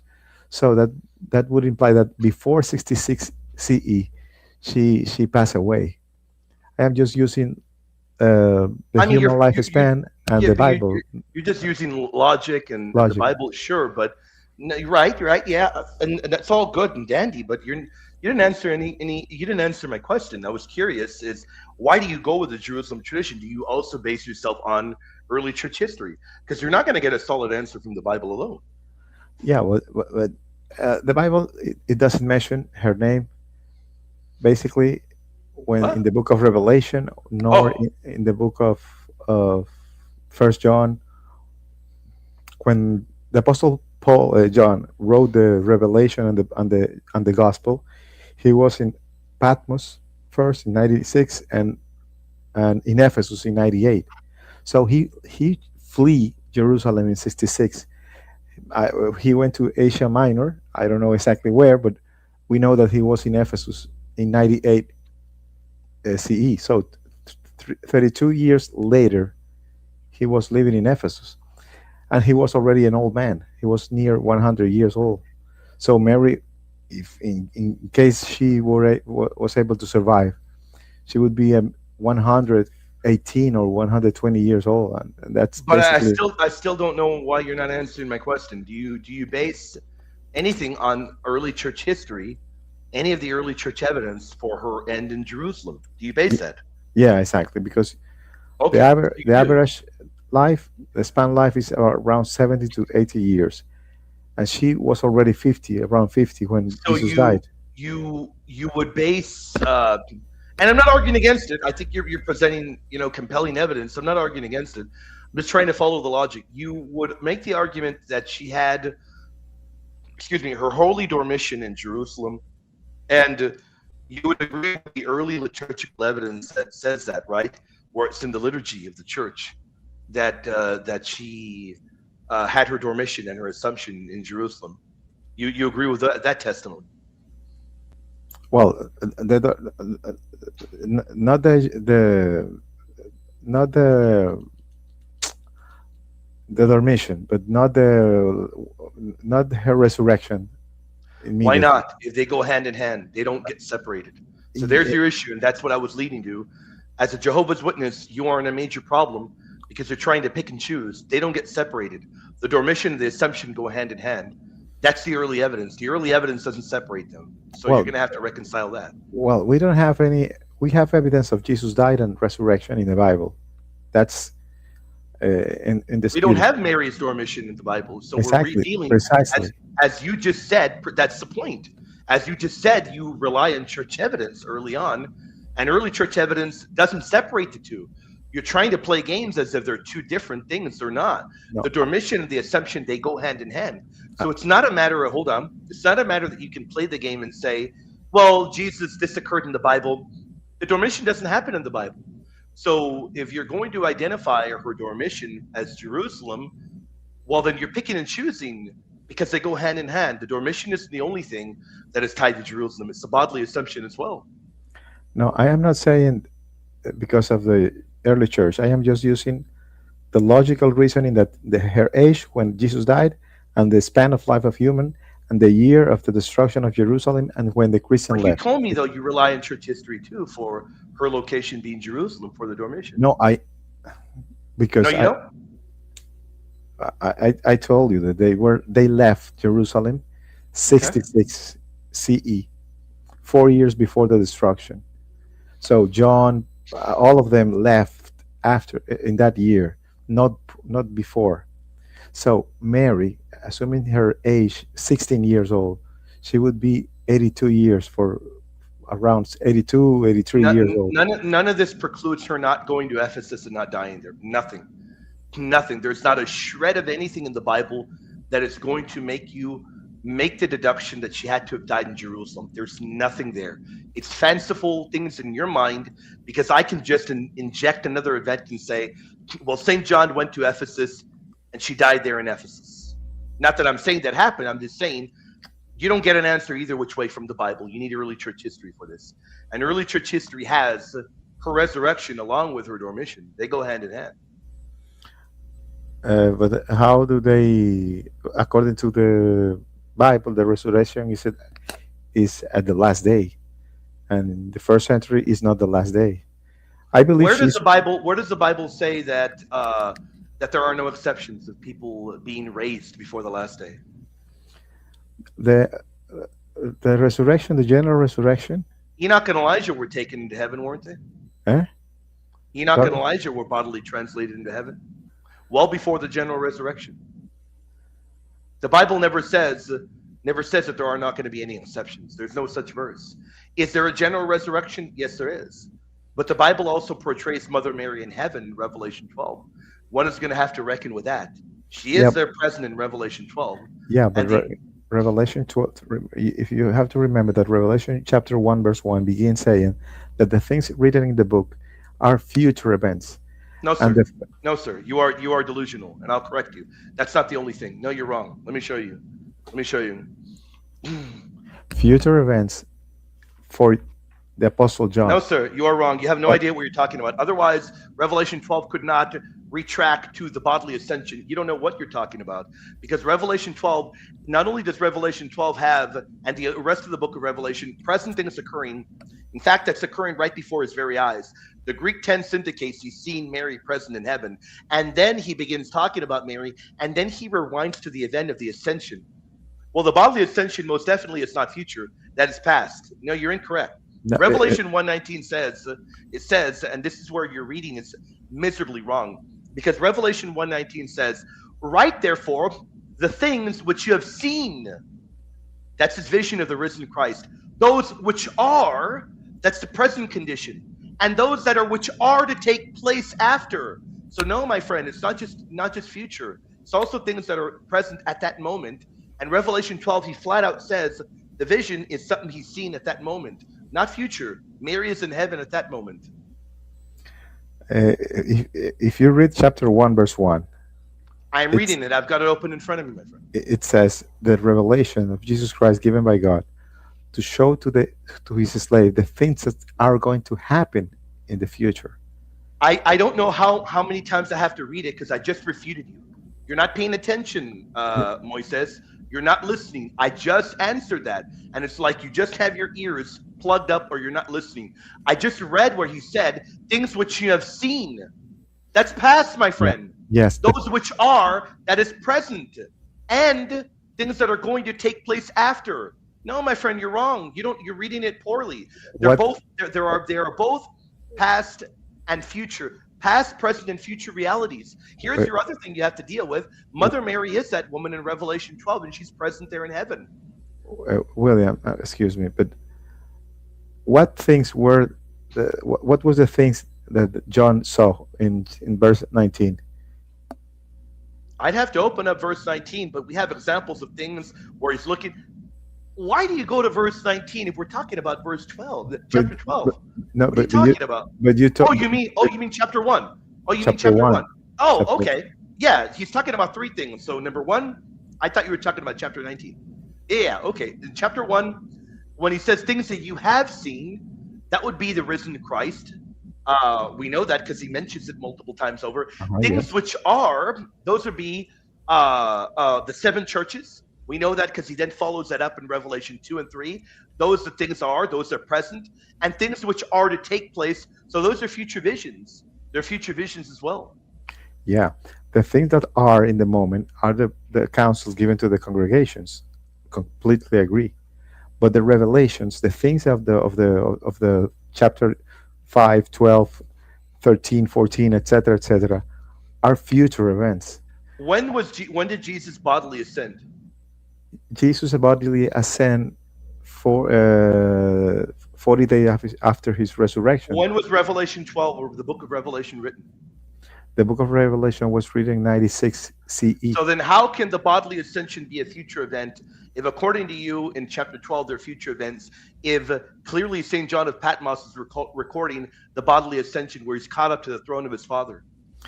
Because that child is not Jesus Christ. Is related. Oh, really?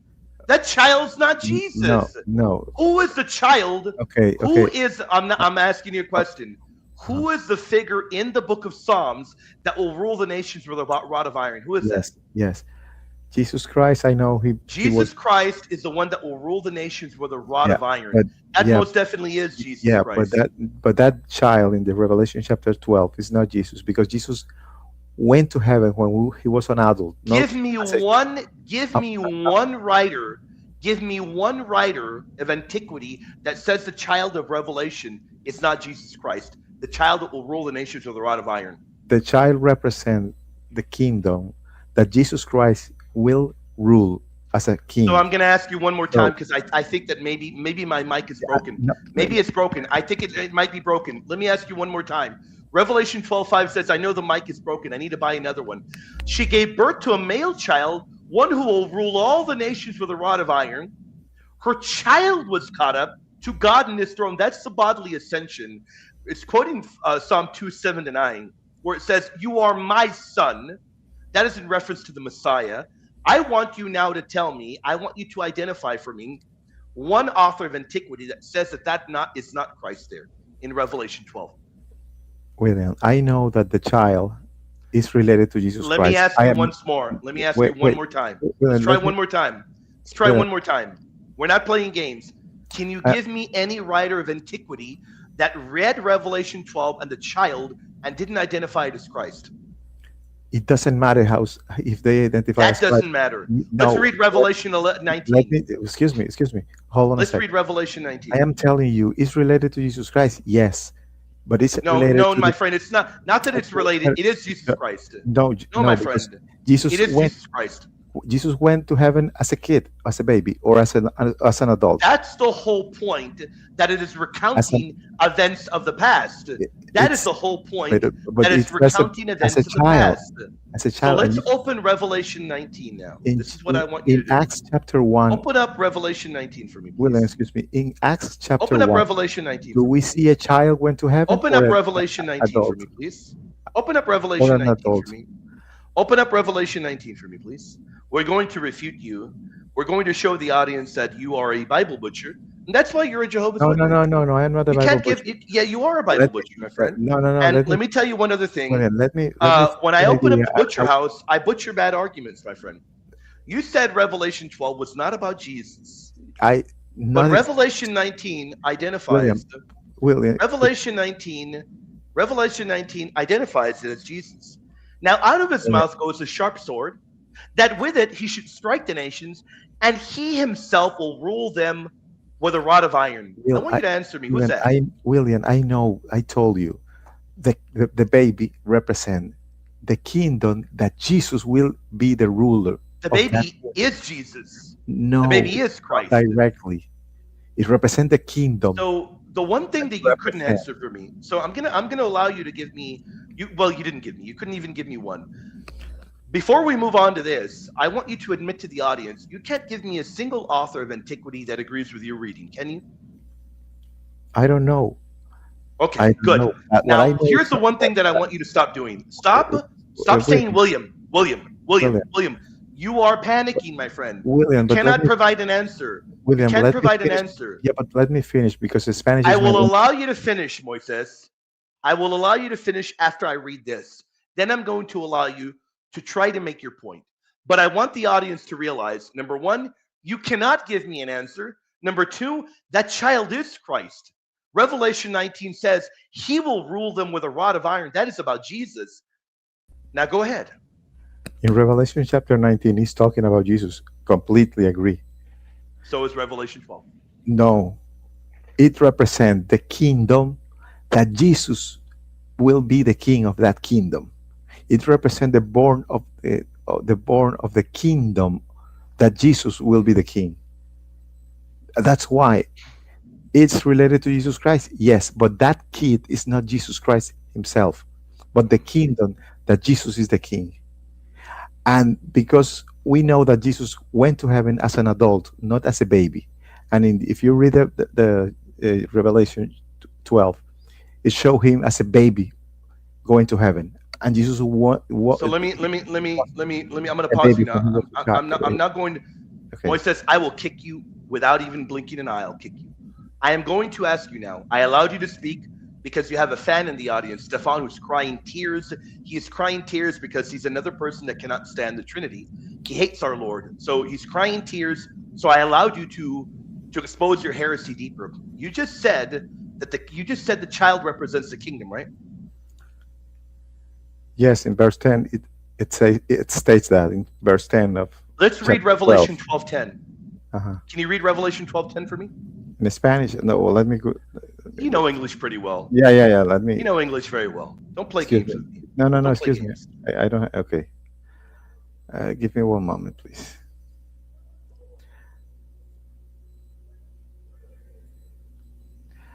Revelation 12:10. I heard a loud voice in heaven says, "Now have come to pass the salvation and the power and the kingdom of our God and the authority of his Christ, because the accuser of our brothers has been hurled down, who Who does the accused them." kingdom belong to?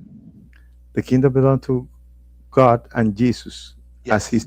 So his right here, Christ's authority. kingdom. So right here, you're telling me the child is reduced to the kingdom, yet very clearly, right here, we can see the kingdom is distinguished from the child. How does that make any sense? How does that make any sense? On what God's planet does that make any sense? God's kingdom belongs to God, but the king appointed by God is Jesus. The kingdom is distinguished from the child in Revelation 12:10. Is that not right? The kingdom, who's the owner of the kingdom? God. And who's the king Is the appointed by? kingdom distinguished from the child? Because we read salvation and the kingdom of our God and the authority of his Christ. If you want to get into the Greek, we can do that to show that it very clearly distinguishes them. But I don't think you want to do that. So very clearly, how can you reduce how can the male child be reduced to the kingdom if it's clearly distinguished here?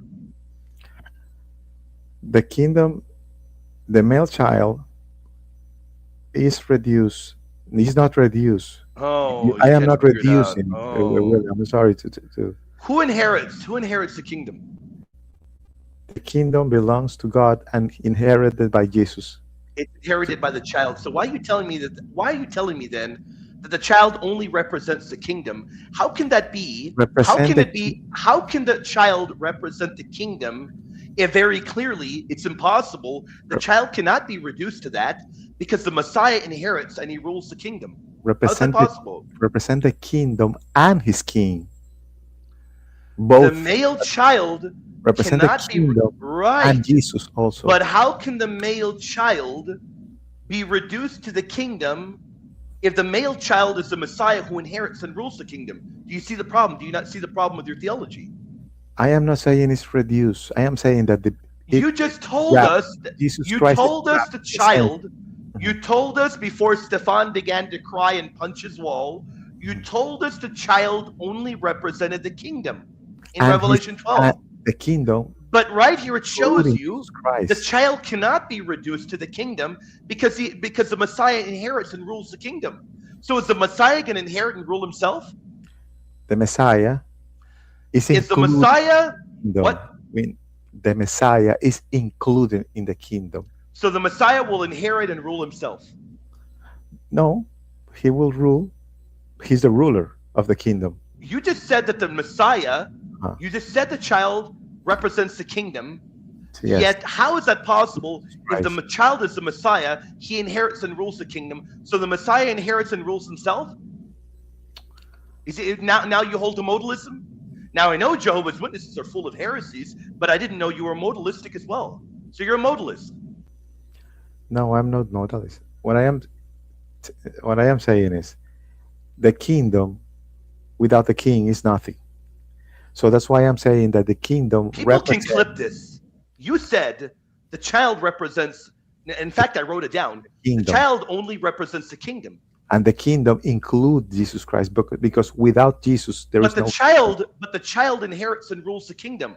How does that make any sense? I have the text open in front of me. The child inherits and rules the kingdom. If he represents the kingdom, he inherits and rules himself. Does he have multiple personalities? No, I'm confused. Now the salvation and the kingdom of our God and the authority of his Christ have come. Yeah. He will inherit and rule that kingdom. So he's going to inherit and rule himself. No. William. He will inherit, or he already inherit the kingdom.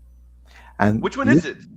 And because it tells you that he will inherit it, right? So which one is it? It tells you right here. Now the salvation and the kingdom of our God, the authority of Christ have come. So you said the child represents the kingdom. The kingdom, and then you admitted the Messiah inherits and rules the kingdom.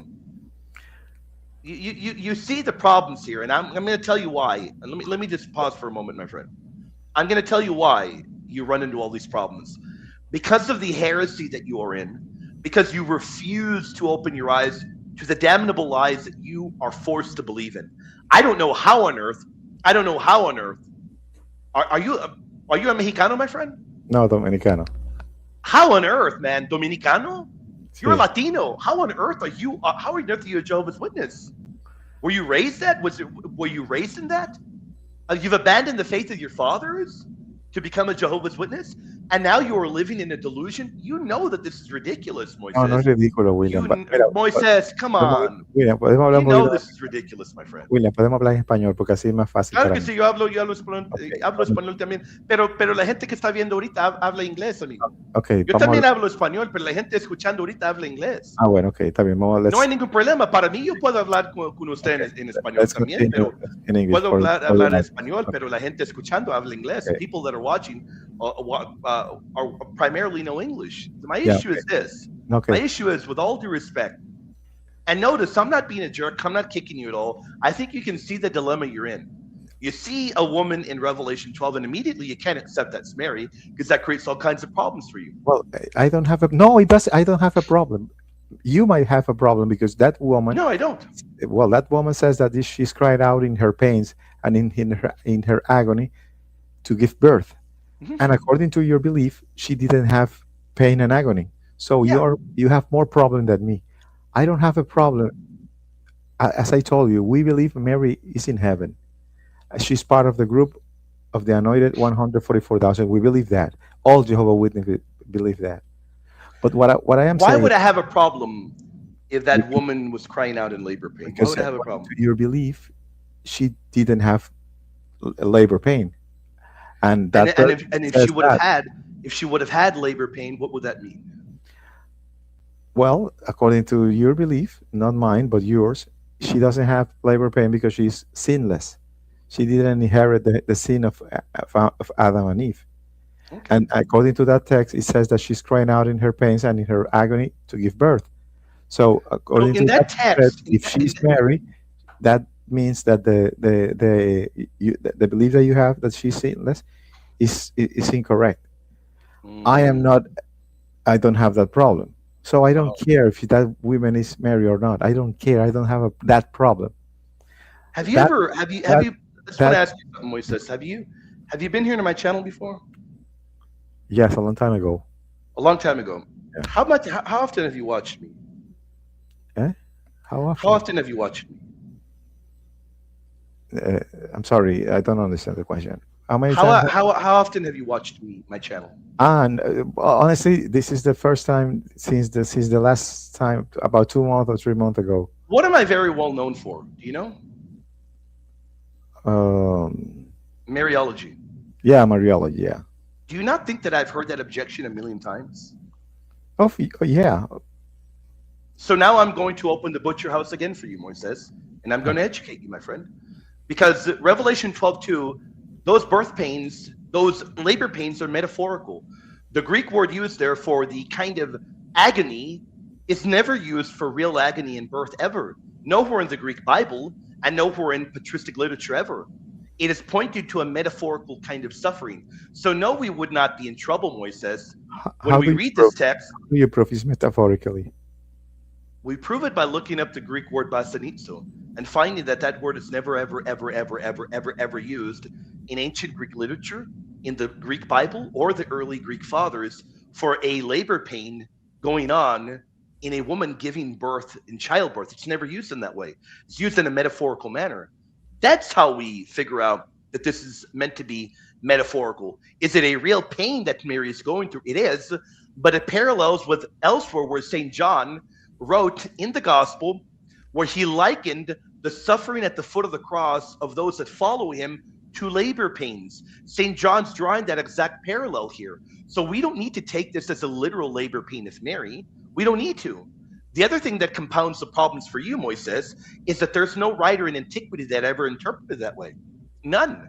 So here's the interesting thing, Moises, and this is the beauty about being Catholic or being any part of any apostolic church. We look at the text, We look at the Greek, we look at the surrounding context, and then we look and see how did the early church interpret that. I know early church fathers aren't important for you, otherwise you wouldn't be a Jehovah's Witness. But there's nobody that interprets that in a literal fashion of a literal labor pain Mary underwent. Mary did not have pain in childbirth. So basically that verse is false. She didn't suffer, despite it says he suffered. Did you not hear what I said, Moises? No, you're assuming it's metaphorically. Well, Moises, what happens if you're did, wrong? did, did you not hear what I said, brother? Yeah, I hear, but that is a that Did is I did I say Mary wouldn't suffer, Moises? yeah. You said she suffered when Jesus died, but it's talking So about it's real suffering, right? yeah, but it's not a birth suffering, and the verse is talking about pains of labor pain. So Mm. assuming that I am incorrect, and Jesus Christ asked me, "Why do you believe that?" Because I will say, "Well, because it says so that she was crying out in her pains and in her agony to give birth." I don't. I have my argument will be because you said so. What I my argument would be is this. My metaphoric. argument, my argument would be this, Moises. My argument would be I open the verse, I see that the language that is being used is not language that a Greek writer would use for child pain in child labor. And then I stop and think, well, then what's the example that St. John is using? That's right. Mother Mary had her heart pierced by a sword, her very soul and her very being. And then I remember that the very same author of the Gospel of the very same author of the Book of Revelation is the same author as the Gospel of St. John, or elsewhere he compares pain, particular pain at the foot of the cross to labor pain.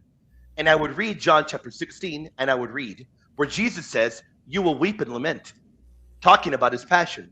You will weep and lament, but your sorrow will turn to joy. When a woman is in labor, she has sorrow because her hour has come. He's talking about how people will be suffering at the foot of the cross, drawing the parallel to labor pains. Nobody with half a brain is going to argue and say, well, my goodness, they're at the foot of the cross, they're undergoing real labor pains, they're having a child there. But when she has delivered the child, she no longer remembers the anguish for joy that a human being has been born into the world. So also you have sorrow now, but I will see you again, and your hearts will rejoice. The exact same kind of language is used by St. John in the Gospel. No, Mother Mary didn't undergo real labor pains, because I can read the Greek and I can see that kind of language doesn't lead me to that kind of reading. And then I see where else St. John used similar kind of terminology for suffering at the foot of the cross, liken it to labor pain. Yes, because you're I don't know how do you say that in English. ¿Puedes decir en español? Petición de principio. You mean that let me correct you, my friend. I am reading in context. No, And all you have to do, Moises, Yeah. all you got to do is Google. We- Just Google the words and see if I'm wrong. See if I'm No, lying. no, I googled the word apasanizos. I found it. Okay, But good. you're assuming that Mary You found it. was sinless, despite she's the daughter. Now, I'm not even making the argument for the sinlessness of Mary at the moment. I'm correcting your error on the labor pain. I'm No, correcting your no, error. you're not correct. I'm not even making any argument for her being You are sinless. assuming she's sinless, and because she's sinless, according to your No, belief, what I'm doing is I she am doesn't reading the have text. labor. What I am doing is I am reading the text, clearly reading it, understanding how it's being used in a metaphorical manner. That kind of suffering is real suffering, not real labor pain suffering. And I'm using my brain, is what I'm doing, Moises. I didn't even get into a dialogue about Mary being sinless, but I can do that if you want. How can you prove me that she was sinless, considering that she was a daughter of two humans, her mother and her father, and both of them were? What does that have to do with her being? What does that have to do with her being sinless? Well, I don't know. we know that here on Earth there are only three humans who were created directly by God. No, but hold on. You just said she was a child of two human beings. Exactly. What does that have to do with anything? Well, the only three humans that I know that were created sinless were Adam, Eve, and Jesus, because all of them were directly created by God. Non-human intervention. in the Was there sense of human in it? Was there any kind of human activity in the birth of Christ? that there were not the mix of a genetic DNA That's of where a you're done male for. and Thank a you for female. thank you for coming right here. And Thank you for it's coming right here. Now you're mine. Now you're mine. What is the original sin? the original sin, the one Adam and Eve inherit us. Adam and Eve were What is created. original sin and how is original sin transmitted? Well, okay, Adam and Eve were sinless because they were created by God directly. They make the mistake, they disobey, and they inherit us the sin, What the, is original sin? el pecado original. Claro que sí, yo entiendo español, pero ¿qué es pecado original? What is original sin? What is it? La desobediencia que hicieron ellos dos, perdieron la vida eterna y nos pasaron. I know that de- they disobeyed the Lord. What is original sin? o sea, desobedecer. You can't tell me what original sin is. Let's move to another question. How is original sin transmitted? Well, we inherit from Adam and Eve because they already How sinned is original sin transmitted? by the conception. No, it isn't.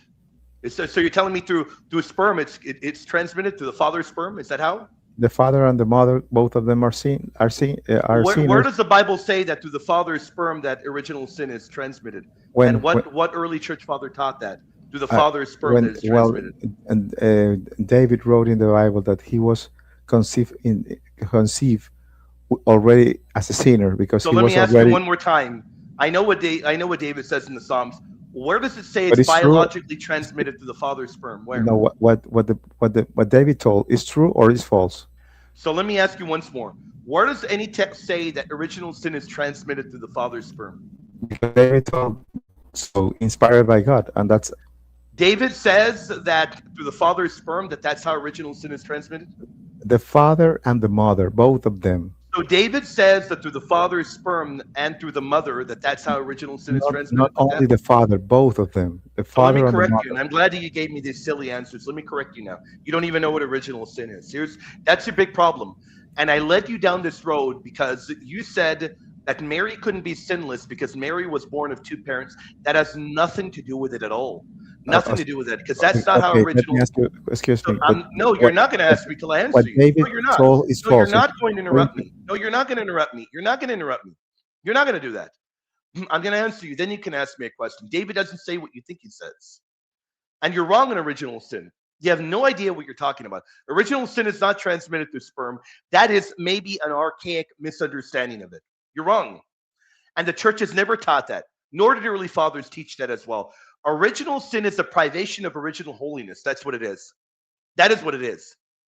It's not a physical substance carried in a male seed. So yes, Mary was conceived naturally by Saint Joachim and Saint Anne. So what? So what? You don't understand what original sin is, my friend. That's the problem. That is the problem. How That's do you right. prove? I forgot that. How do you? You believe how- Jesus is Saint Michael the Archangel, don't you? It doesn't. That doesn't. It's not related with I the forgot about topic. that. That's a good But the one. point is, how do you That's a prove good me one. that? That's a good one. Why? How can you prove me that what David told, inspired by God, is incorrect? I have no idea what you mean. You're presupposing David says what you said. David doesn't say what you said at all. No, you are. David No, doesn't you. say that. No, I am not presupposing. He says so, and I believe exactly as he says. You are saying that it's not like that. So How David says. can you So prove David me that says. Let me that show he's you. not like that? Let That's me what I show want. you. Behold, I was brought forth in iniquity, and in sin did my mother conceive me. So, where does David talk about the mechanism by which original sin is contracted? Don't play games with me. I will kick you out of here if you don't answer me. This is a warning, Moises. You've been doing it all night. I'll boot you if you don't give me an answer. I have been very respectful for you for over half an hour. If you don't give me an answer, I'm kicking you out of here. Where does David talk about the mechanism by which original sin is contracted? Because the mother conceived him. Where does David... But you already read it, William. Read it again, please. Read it again. Moises, William, but read it again. all of your ancestors that were Catholic But read are it again, embarrassed and right now. that's what it says. And You've that's what, abandoned the what is- faith of your fathers for a joke of a religion. It doesn't Behold, I was matter. brought forth in Read iniquity. It what matters. David And in so sin did my already, mother and that's conceive it. me. He says nothing about the mechanism by which original sin is contracted. How In is the fact, mechan- in fact, what the verse is doing, it's mentioning conception, not sperm. It's not mentioning how is the sperm, it's mentioning conception done, conception. William? And in How is the fact, conception done in the neither the human? Hebrew text, neither the Hebrew text nor the Septuagint, there is no reference anywhere to father's seed transmitting sin. It, I'll challenge you to find one verse. it, I'm going to give you time to find one verse. Find it. no, I want you to show me one verse that says the opposite. Because the That's only not how way that William, the only way that a human became, Moises, that's not how debating works. You don't get refuted and then say, okay, well, you show me this instead. That isn't how debating works, Moises. You're the one making the positive statement. So I want you to show me where. I I want am you to doing show the me where. positive statement because it's what the Bible says. So The let me ask you conception. once How more. is the conception Psalm done? 51, in Psalm How is the 51, conception done? in Psalm 51, By the the union of verse the is two the verse DNAs. is mentioning right, it's mentioning conception, right? So here's the thing. It's mentioning conception. I would like for you to tell me where it tells me that original sin is carried in the father's seed. Because what it says is this: Behold, William, I was brought forth. in both It says, parents. stop telling me, stop saying William over and over, man. Stop it. You don't know what original sin is, Moises. It is not, original sin is not passed to the father's sperm. Original sin is the privation of original holiness.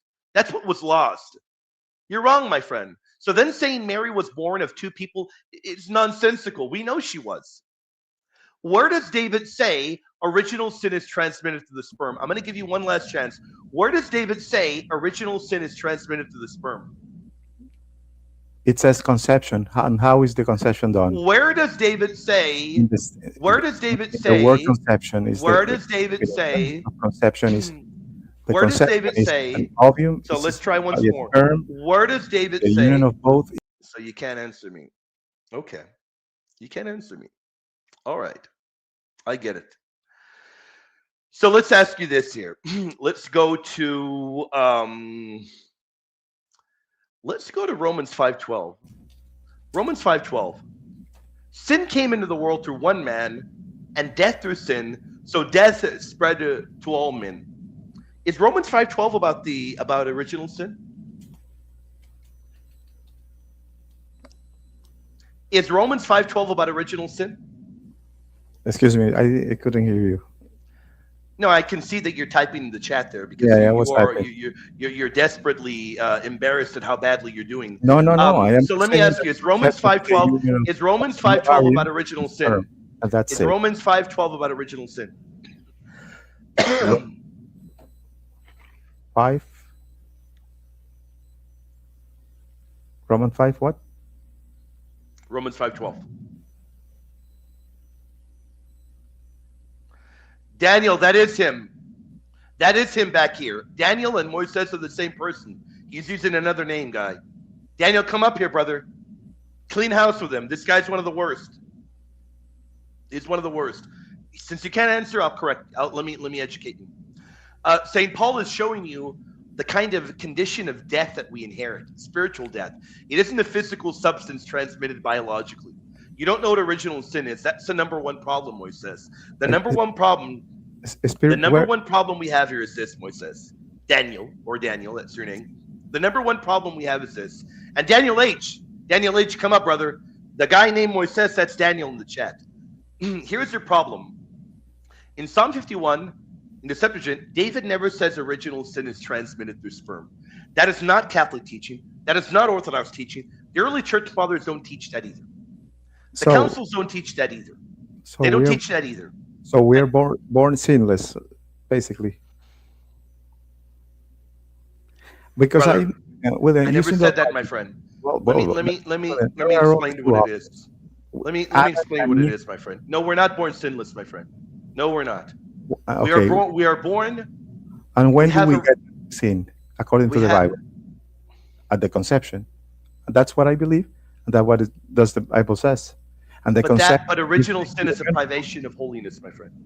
It is a privation of original holiness, and it is contracted by every human person through natural generation from Adam. But it's not a physical substance. Mother Mary being sinless is by grace. It has nothing to do with physical substance carried in male seed. This is what you're not getting. And I've been very respectful, Moises. I've How been can very you prove respectful that, for you because William? you don't get it, Moises. That William, I've been is trying to tell you all night long. William, but Oh, the I've proof been of trying to that tell you. is Go the ahead. proof. I want the proof of that. That is not by the union of the DNA of the mother and the DNA of the father, that both are sinners, that when they mix, the product is also a sinner. How can you Well, that prove me verse that doesn't it's exist not? in the Bible. Eh? So if you're asking me to prove something when such a verse doesn't even exist. Notice what you're asking. Moise says, you must be smarter than this. You've got William, to be.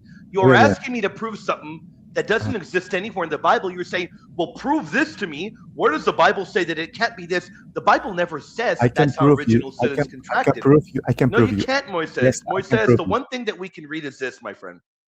The one thing we can read is we know that original sin is a privation of original holiness. Mother Mary being without sin is by grace. But we have original sin because every person, other than Mother Mary, of course, and we know our Lord is also an exception, through natural generation, my friend. It's not a physical substance carried in male seed. You are thinking in a very archaic manner. Nobody taught that. Maybe your church teaches that, but nobody with half a brain teaches it. And the early church did not declare original sin to be that. Brother But Daniel, have your it's, way, brother. it's easy to see in the Bible. Sure Jesus, it is. Sure Hey, it Jesus is. was. Moses. Go ahead, Daniel. Go ahead, brother. Moses, how are you? Moses, can you hear me? Yes. Oh, hi. How are you? Moses, do you believe that Jesus is Saint Michael the Archangel? Excuse me. Can you repeat the question again? Do you believe that Jesus is the Archangel Michael? Yes. Yes. Okay, so if I can prove to you that Jesus is not Saint Michael the Archangel, then everything else collapses, right? In your religion. You can't prove that because Michael the Okay, so Archangel is the first son of God in heaven. Is the great yes. prince that will bring the great So tribulation and let's also go will to bring the Matthew. I understand, resurrection. brother. Let's Uh, go to Matthew 7:21.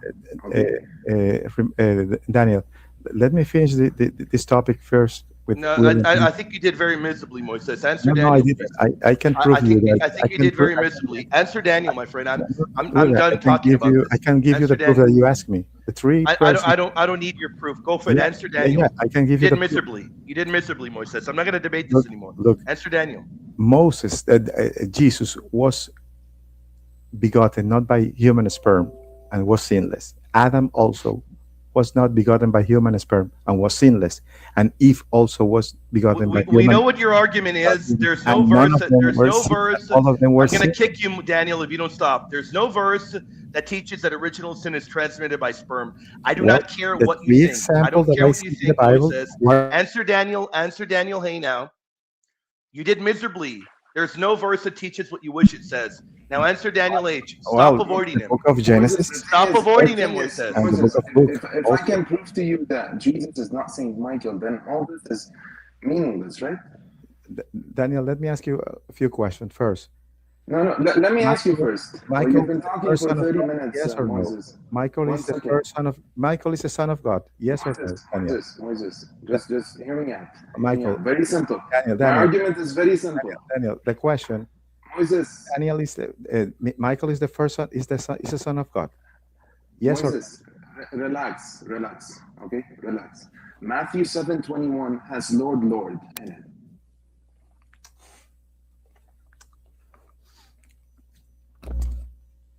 Daniel, Jesus is God.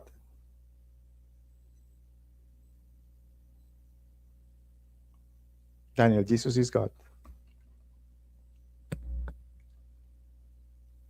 I don't know if we lost Daniel. Daniel H. We can't hear you, brother. You there?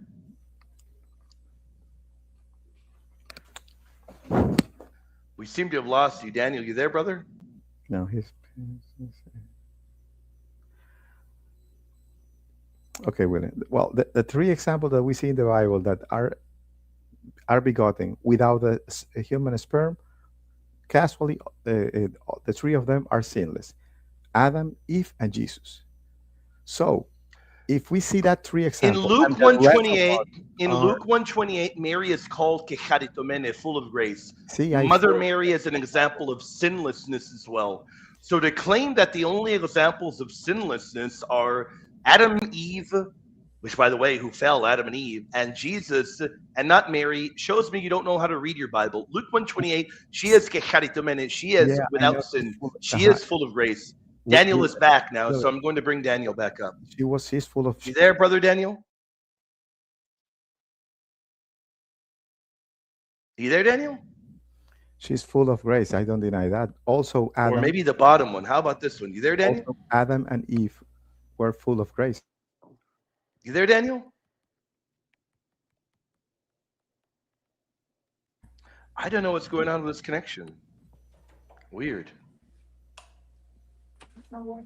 Okay, he says it's bad reception. No worries, brother.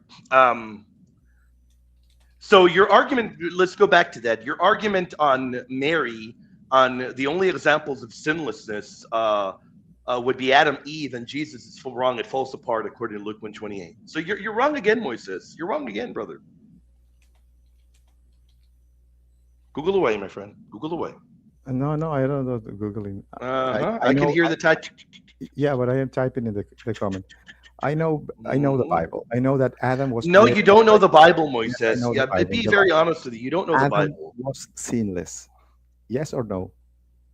Eve also was sinless. They were both created without sin. And They both both- fell due to their free will. and- They both fell. The difference would be this. The difference is this. And both So of here's them the were difference full of grace between also, here- right?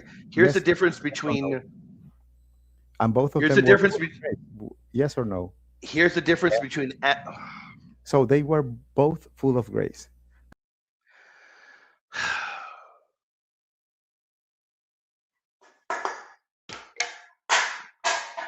here's the difference between Adam and Eve. Adam and Eve were created without sin. You're right.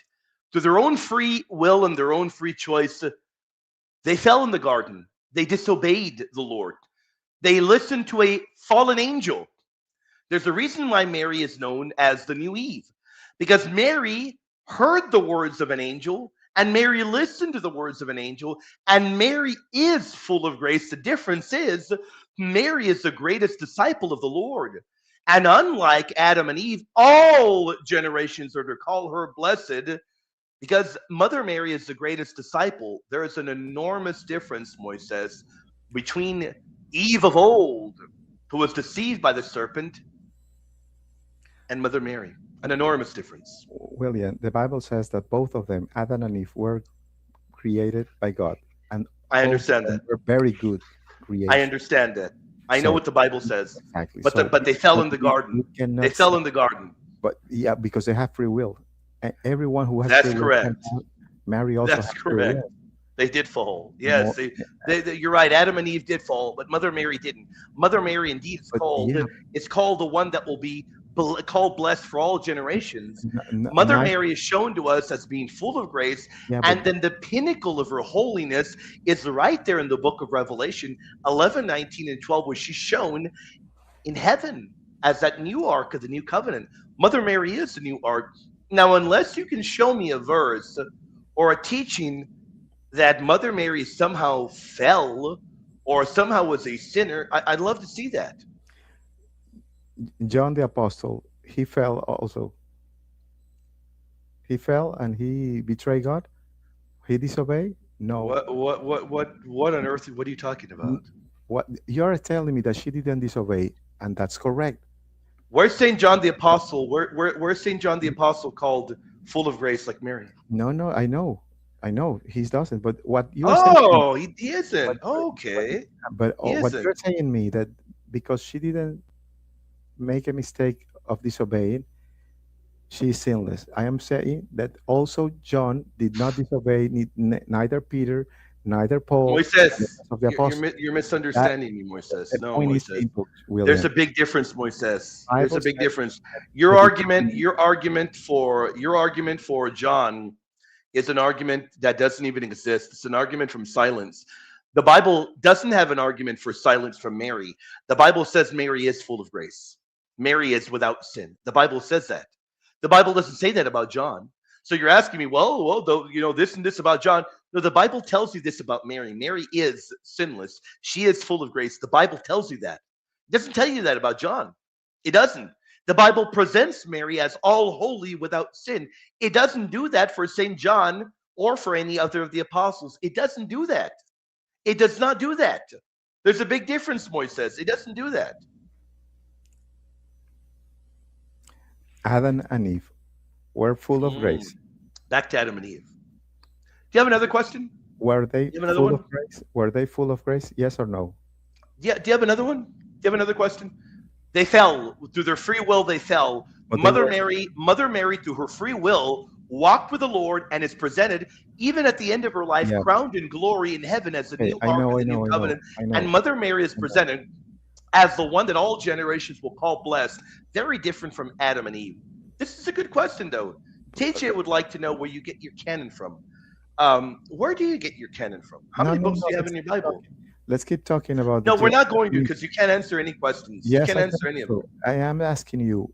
Do they have? If you're they unable were to, full of grace, Adam and Eve? if you are unable to give me a coherent answer or a coherent question, I'm going to move on. Go Question: ahead. Do they both of them, Adam and Eve, do they were when they were full of grace? Yes or no? For the 20th time, Yes or no? Adam and Eve were created But they without were sin. full of grace. And Adam and Eve very clearly fell in the garden. I know. There's a but they were very big full of difference. grace. They're full of grace. There is a very They were big. full of grace. Were There they is full a. of grace? Oh my That's the goodness. question. Oh my Yes goodness. or no? Tell me My yes or no. goodness. This is ridiculous, my friend. Yet Yeah, again, tell me yet again, yes you or no. cannot. Were they It is full different. of grace? It Yes is. or no? I'm going to kick you. I'm going to remove you because you don't let me speak. Let me answer you now. Let me educate you. Adam and Eve were created in original holiness and justice. They possessed sanctifying grace. There's a very big difference, though. Mary is preserved from original sin from the first moment of her conception. Adam and Eve lost grace. They lost it. Were they full of it at one moment? Yes, they lost it. Mary never did. Mary never ever did. There is a difference. Just as you keep saying, were they full of grace? They had original holiness and justice. They were created full of sanctifying grace, and they were free from sin. They could fall, and they did fall. Mother Mary was full of grace and did not fall. There's an enormous difference there because they did fall. They obeyed a fallen angel and they fell. Mother Mary obeyed a good angel and didn't fall. Is that pretty clear? That pretty clear now? Yes, correct. And Okay. that's precisely the point. Even though, despite of Adam and me and Eve were full of grace, they decide to take a bad decision Mhm. and make a mistake and sin. Right? The point is, it you don't it is not necessary to be full of grace to be obedient or not. You can be disobedient even despite of you having. Who said that we need to be full of grace like Mary without sin to obey the Lord? Who said that? When you imply that because she didn't sin, she is sinless. She has free will.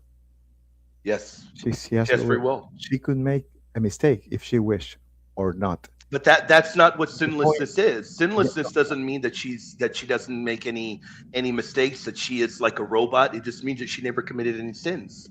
What are you talking about? A mistake in the sense of sin. There's a difference between making a mistake and committing a sin. I can tell you one thing. I can go to the kitchen and I can make a mistake in the meal I'm making. Last I checked, I'm not going to confess that to Father. There's a big difference. Okay, I know. I'm going to be honest with you, my friend. I don't think you understand any of these biblical terms. I understand. I really don't. I understand the concept. No, I don't think you do. I don't think you do. I really don't. What I'm saying is basically. I don't think you do. I don't think you do, my friend. I see in the Bible 3 human beings. The 3 of them. I just corrected you. They're not just 3 human beings. Jesus. So I just corrected you, and I'm not going to have you. I'm not going to have you spin your wheels again and again. I'm not going to have you spin your wheels anymore. I just corrected you. You said Adam and Eve and Jesus. I just showed you Mary's another example. No. You're doing una petición de principio. because I can see that Jesus is Does saying that that Greek Adam word, and Eve does fall. that Greek word kecharitomene, full of grace, mean that Mary is without sin? No significa que sea sin pecado, significa que tiene mucha gracia, sí, pero no sin pecado. Why does it mean then, why is that root, karatao, used in Ephesians, and it shows you that whoever has this grace from the Lord will be pure and will be stainless then? Why does it mean that then, and why doesn't it mean it for Mary, who is full of that kind of grace? Entonces, esa gracia la tiene, sí, You porque know English, yeah, I'm sorry, my sorry, sorry. friend. Answer meaning, you Yeah, know I'm sorry, English. yeah, I'm sorry. You know English. Yeah, I'm sorry, sorry. Luke 128 says she's full of grace. Yeah, I You know. say that that doesn't mean that that means that she's sinless, but that same root is found in Ephesians 1. For people that are believers, that grace leads them to be sinless and stainless. Exactly.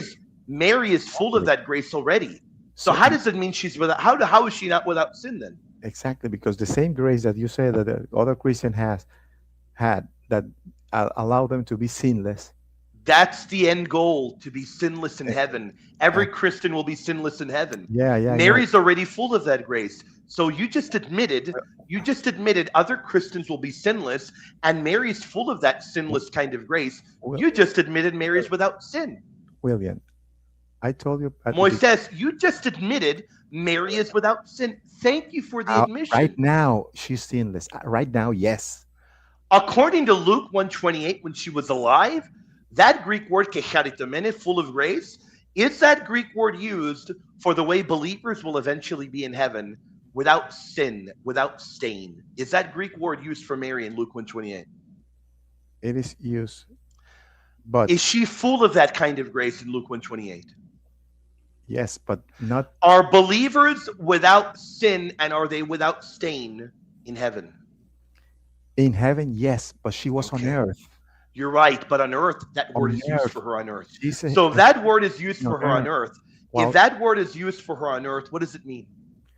while on earth, all of us are humans that are descendants Last chance, Moises. Last chance, of Moises. heaven, William. She's Last in chance. heaven. If in heaven, if last chance, She's in last heaven. chance, First you're of not all, going to play this game. Last chance. If William, that word is used for people that are perfect, they're going to be perfect in heaven. in You're heaven, eventually, in heaven, you're she's eventually right. You're eventually going to be talking about stainless on and earth. sinless. Is that word used for Mary when she's on earth? She was in Is she earth. full of that grace when she's on earth? Yes, So but then how is Mary sinful then? How? because she was a human, and human, Oh, she was a because human. because we are human, Oh, was and Jesus an alien? Was Jesus an alien? Were Adam and Eve aliens? no, This is but Jesus, ridiculous, no, Moises. William, My, but my Jesus friend, was, you know this is silly, Moises. You know you're spinning the wheels, and this is ridiculous, my friend. This is ridiculous, my friend. This is ridiculous, my friend. This is embarrassing, my friend. Yeah, I just saw it, Daniel. I agree with you. Yeah, this is pretty bad. Yeah, this is pretty embarrassing, man. Pretty embarrassing. Yeah, that was. There's no doubt about that. That was. Yeah, that was. There's no doubt that was Franklin. Yeah, Franklin. Franklin is Dominican. People know Franklin is Dominican. Same stupidity, same horrible arguments. Yeah, we know it was Franklin with a different name. I know that now. I know that now. And I'm willing, if he wants to come back and have a whole dialogue in Spanish, I'm willing to do that. I'm willing to do that. These are terrible arguments, horrible arguments. You got it, Lena Molina. Revelation 12:5 is connected to Psalm 2:9. But remember, these are horrific arguments. They have such low-level theology, Lena Molina. Drinking Diet Coke is so what on earth? I love that image, man. And you got it, AB. You got it, man. AB, you got it. Revelation 12 and Galatians 4:19 use odino. Let's look at Galatians 4. Let's see if St. Paul, was he in real labor pain? He uses the same one in Galatians 4. Let's look at Galatians 4:19. Let's look at it. My little children, for whom I labor in birth pains. I labor in birth again until Christ is formed in you. I don't think he's having real birth pains, is he? I would hope nobody would argue that. I would hope no one would argue that. These are bad arguments. These are horrific ones, man. Franklin, Ben, and now Moises, the perfect, the imperfect Trinity, the same person. Franklin and Moises were the same person. They were one and the same. They were one and the same. He didn't want to answer that, TJ. And let me tell you, this is a big dilemma that they're in. This is a big dilemma that they're in. I tried to pivot to the canon because he couldn't answer any of the other questions. They don't know where they got their canon from. In fact, let me talk about this as I go to the other room. I'm going to get a drink. I know. But wasn't Moises, forgive me, Franklin? He was a modalist, wasn't he, Daniel? I think he was a modalist, if I'm correct. He was a Trinitarian heretic, remember? Daniel, do you remember the previous time that that Franklin came up? He was a Trinitarian heretic. You remember that? He was a Trinitarian heretic already. So yeah, they're clearly the same person. There's no doubt about that. He was a oneness Pentecostal. I love that, man. Boy, this is a Robert Bellarmine of JWs. I love that, man. Faithful, how y'all doing? God bless you all. How long more are we gonna go? I had planned no more than 3 hours. I don't know. Maybe we'll go a little longer. I don't know. What time is it? It's 11:07. Oh, I don't know. If we get more questions, we'll do 30 minutes. I don't know. I'm having fun. I'm having fun. Let me go get another drink. Let me take my headset with me. I'm going to take it with me. And if I wake my daughter up, well, then I'll just throw a haymaker at her, right? Yeah, she'll probably knock me out, man. But let me answer this question as I go. I honor every single super chat. Every single one. I honor them all. All right, let me get a drink. Let me get a refill. Should I be quiet? Should I be quiet? Should I be silent? No, I'm not going to be silent, man. In fact, let me make a bunch of noise, man. Let me smack the walls as I go get a drink. Well,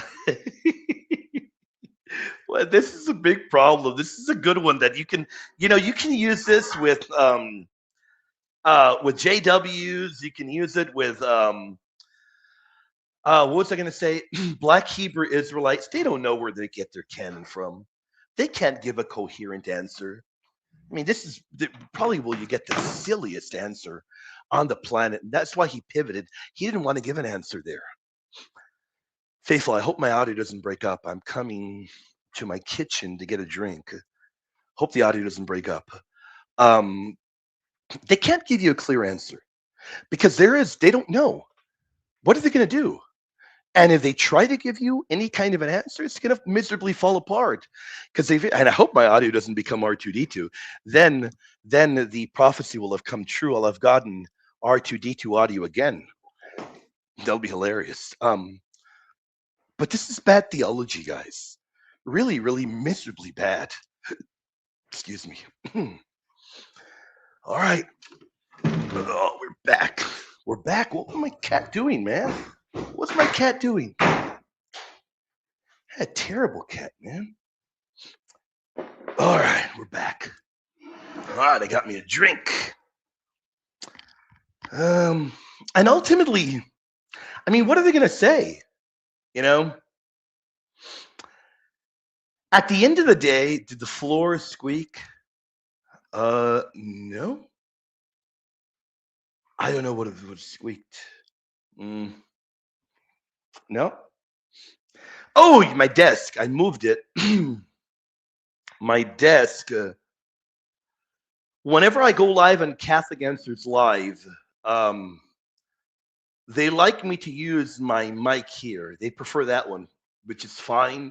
But in order to use this one, I got to move my desk. So I have to move my desk when I get up and what have you and everything. So, yeah.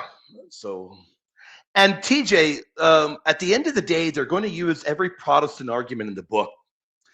Every Protestant argument in the book they're going to use when it comes to their canon, but they don't know where they got the canon from. They don't even care.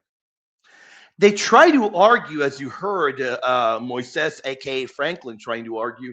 They try to argue from sola scriptura, from that perspective, but even that miserably falls apart. There's no sola scriptura working there.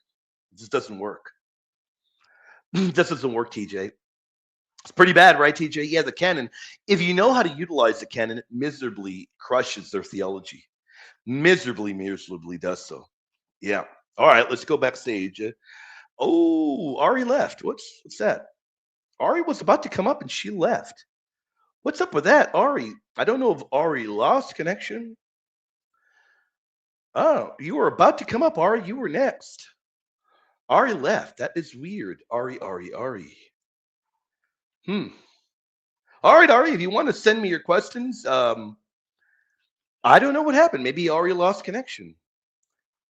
All right, we're going to I don't know what happened there. That was odd. Ari lost connection. All right, let's go to Diet Cokehead. What a hater you are, brother. How you doing, brother? Hello. I know that's you, man. I know that's you, brother. Look, I'm talking. Oh well, just no. Bring up. I won't keep you too long, man. But no, thanks for No that. worries, I can't wait to watch the Malachi. Oh, let me know if you love it, brother. Let me know, man. That's not the initial thinking of it, was it? There's another meaning for that part, isn't it? The For what purification of the silver. No, the silver. The Or is imagery of that? it comes is from that what Malachi. Is there another meaning for it, or was that always? Yeah, well, the imagery is taken from Malachi. The imagery of a refiner's fire, that is taken from Malachi. But the silver, precious metals, those stones, they represent our good works, is what they represent. But St. Paul is borrowing the language from Malachi and the refiner's fire. It directly does come from there. Okay. So it is okay, because I thought it was something else to do, not with purgatory. It was to do with, I can't remember. Well, Malachi, you're going to see in the video on Patreon, you're going to see Malachi itself is talking about how God is a divine refiner. So I'm not arguing that Malachi in and of itself is purgatory. I'm not arguing that. The argument is that 1 Corinthians 3 uses Malachi's imagery to teach purgatory. That is the argument. Okay, perfect. Yeah, no, I thought I remember hearing of it, and I know you have to look at that to be in metalworking and that refined part of it. It was, you got to constantly watch it. So you have to, in order to really understand. In order to understand what's happening in 1 Corinthians 3, that image. Did you see what Dan wrote? Hello, look. Oh, I wish I could move my mouth. In order to really understand 1 Corinthians 3, you've got to know what's happening in Malachi. So the video that I'm airing tonight, watch it. I break it down step by step. Yeah. I break it down step by step. All right, brother. I will let you go.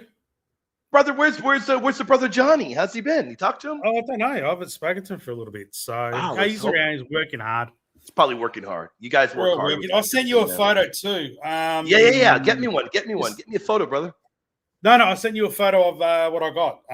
Okay, cool. I sent the St. Joe's. St. Joe's. I love it. I love it. Oh, you got it already. I did.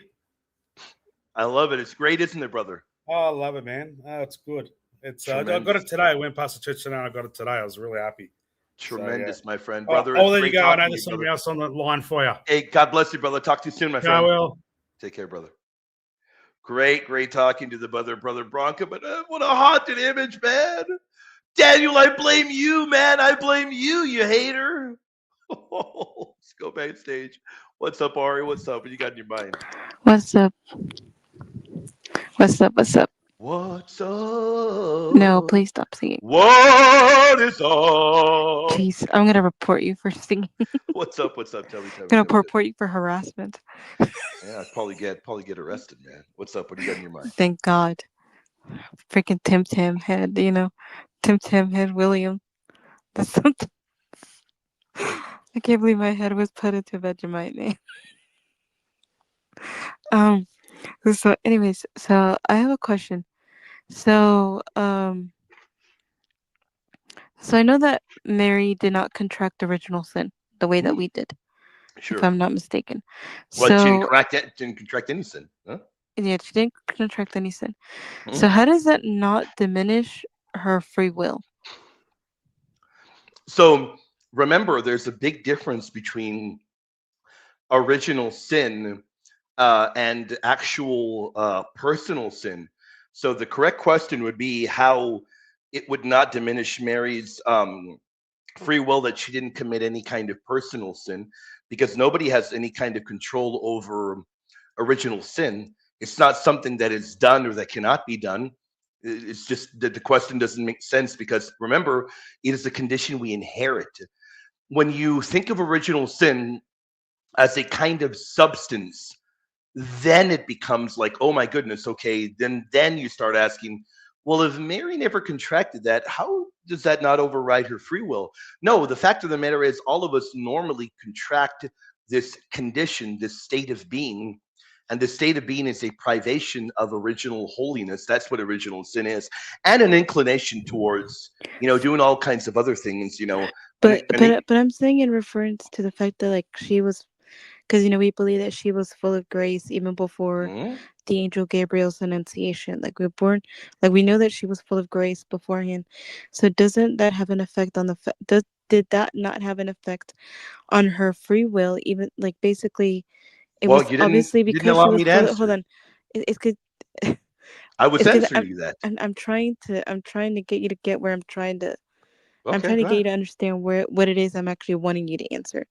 Like I'm asking, how does her being full of grace, how did that not affect her free will? Doesn't that make it less likely for her to sin because she's full of grace? That's what because we're not full of grace, or at least I don't believe we are. No, So not definitely not like her. No, there's no way at all. Now, so let me break it down. And I was already getting there. I was going to get there. Mary did have free will, but her free will was perfectly ordered towards doing everything good. But she did freely choose to do good. So let me break it down again. What is original sin? Original sin doesn't eliminate free will. So Mary would still have to make good decisions, and she did. So original sin, remember, is a lack of holiness and justice. It's not the faculty of choosing itself. So Adam and Eve, they were created without original sin, but they freely chose to disobey. So Mary, even though she was preserved from original sin by the grace of God, she still had real human freedom. So could she have freely cooperated or rejected God's grace? Yes. Do you want me to show you where she didn't? wait, but I'm confused though. You said she was preserved from original sin, but Yes. that's where I'm kind of getting at. Is like, wouldn't that be an issue? I mean, I know that she has free will. I don't deny that she did have free will. I don't deny that at all. But I'm saying, for example, us, we're not full of grace, but obviously we did contract original sin. But and I mean obviously we also have the choice of either making a good choice or a bad choice. But I'm saying like for Mary, doesn't it seem that it's it is basically, I guess, I don't know what the correct term would be, but like isn't it basically obvious that she isn't going to sin because she was already preserved from original sin either way? Like that'll make her likely because she's already holy. I don't know if that question makes sense, but No, I hope you know because where I'm trying to get at. I know exactly where you're going, but no. Let me give you the example. Were Adam and Eve created without original sin? Yeah, they were created without. Did they freely choose to disobey God? Yeah. There you go. Mary was created without original sin. She freely chose to obey God. So I know exactly where you're going. But remember, the preservation from original sin doesn't mean that she can't choose. She can choose. It doesn't mean that.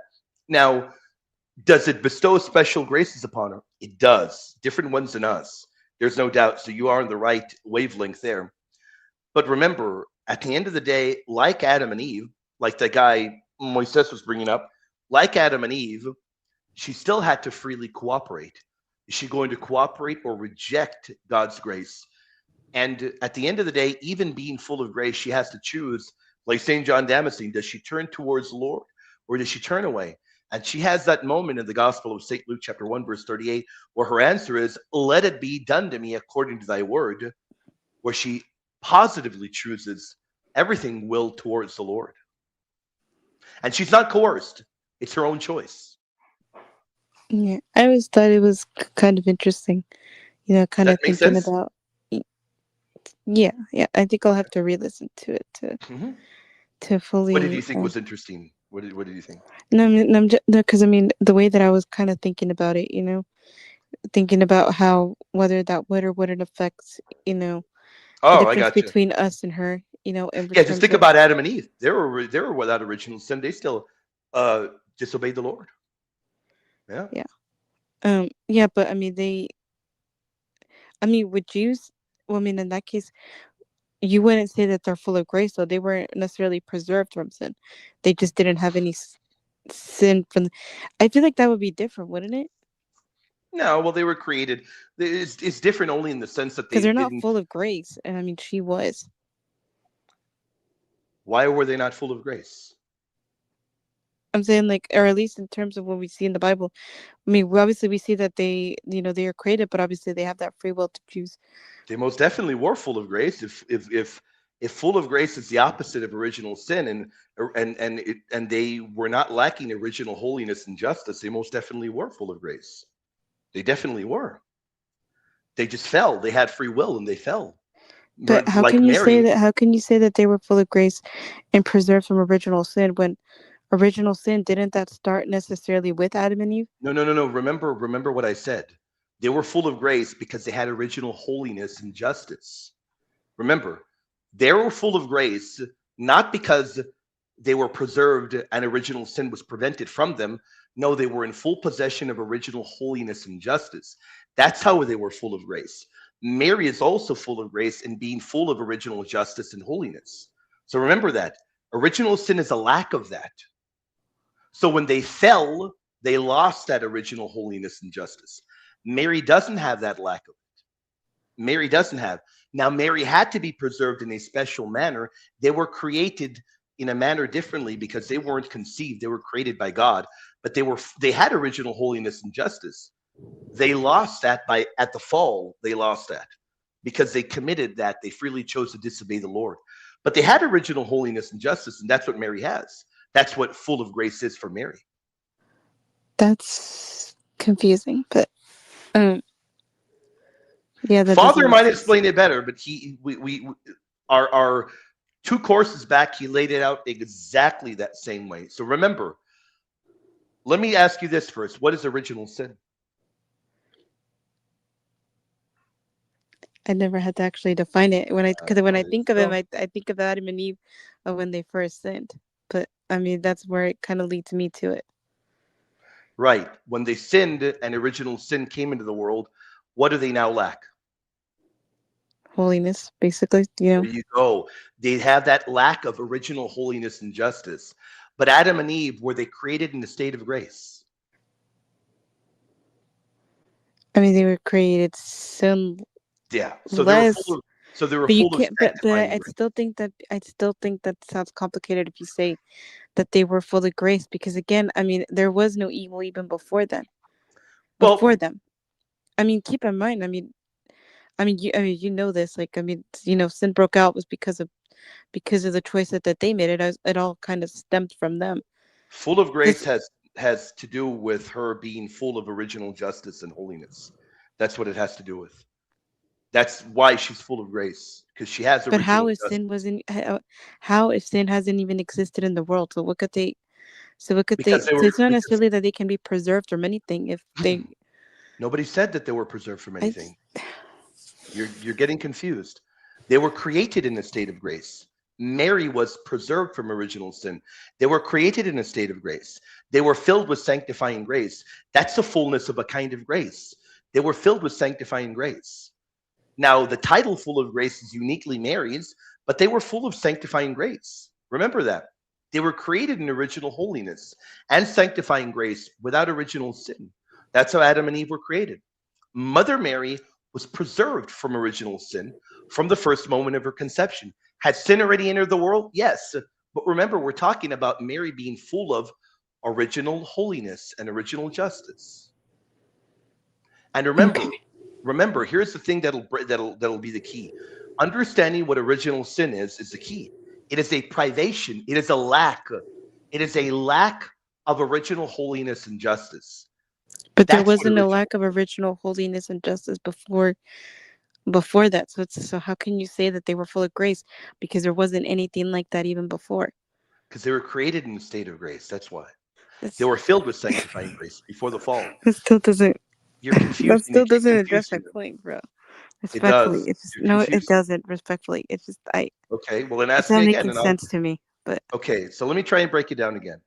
Were Adam and Eve created in a state of grace? were Adam and what? Were Adam and Eve created in a state of grace? They were created sinless. So Were they full of sanctifying grace? I guess you could say. The answer is not I guess. The answer is yes. They were full of sanctifying grace. So how can you say they weren't full of grace? Let's pause on that one so you can understand that one first. Because you're saying I'm not addressing that. I've addressed it like 10 times. They were full of sanctifying grace. That's before the fall, right? I mean,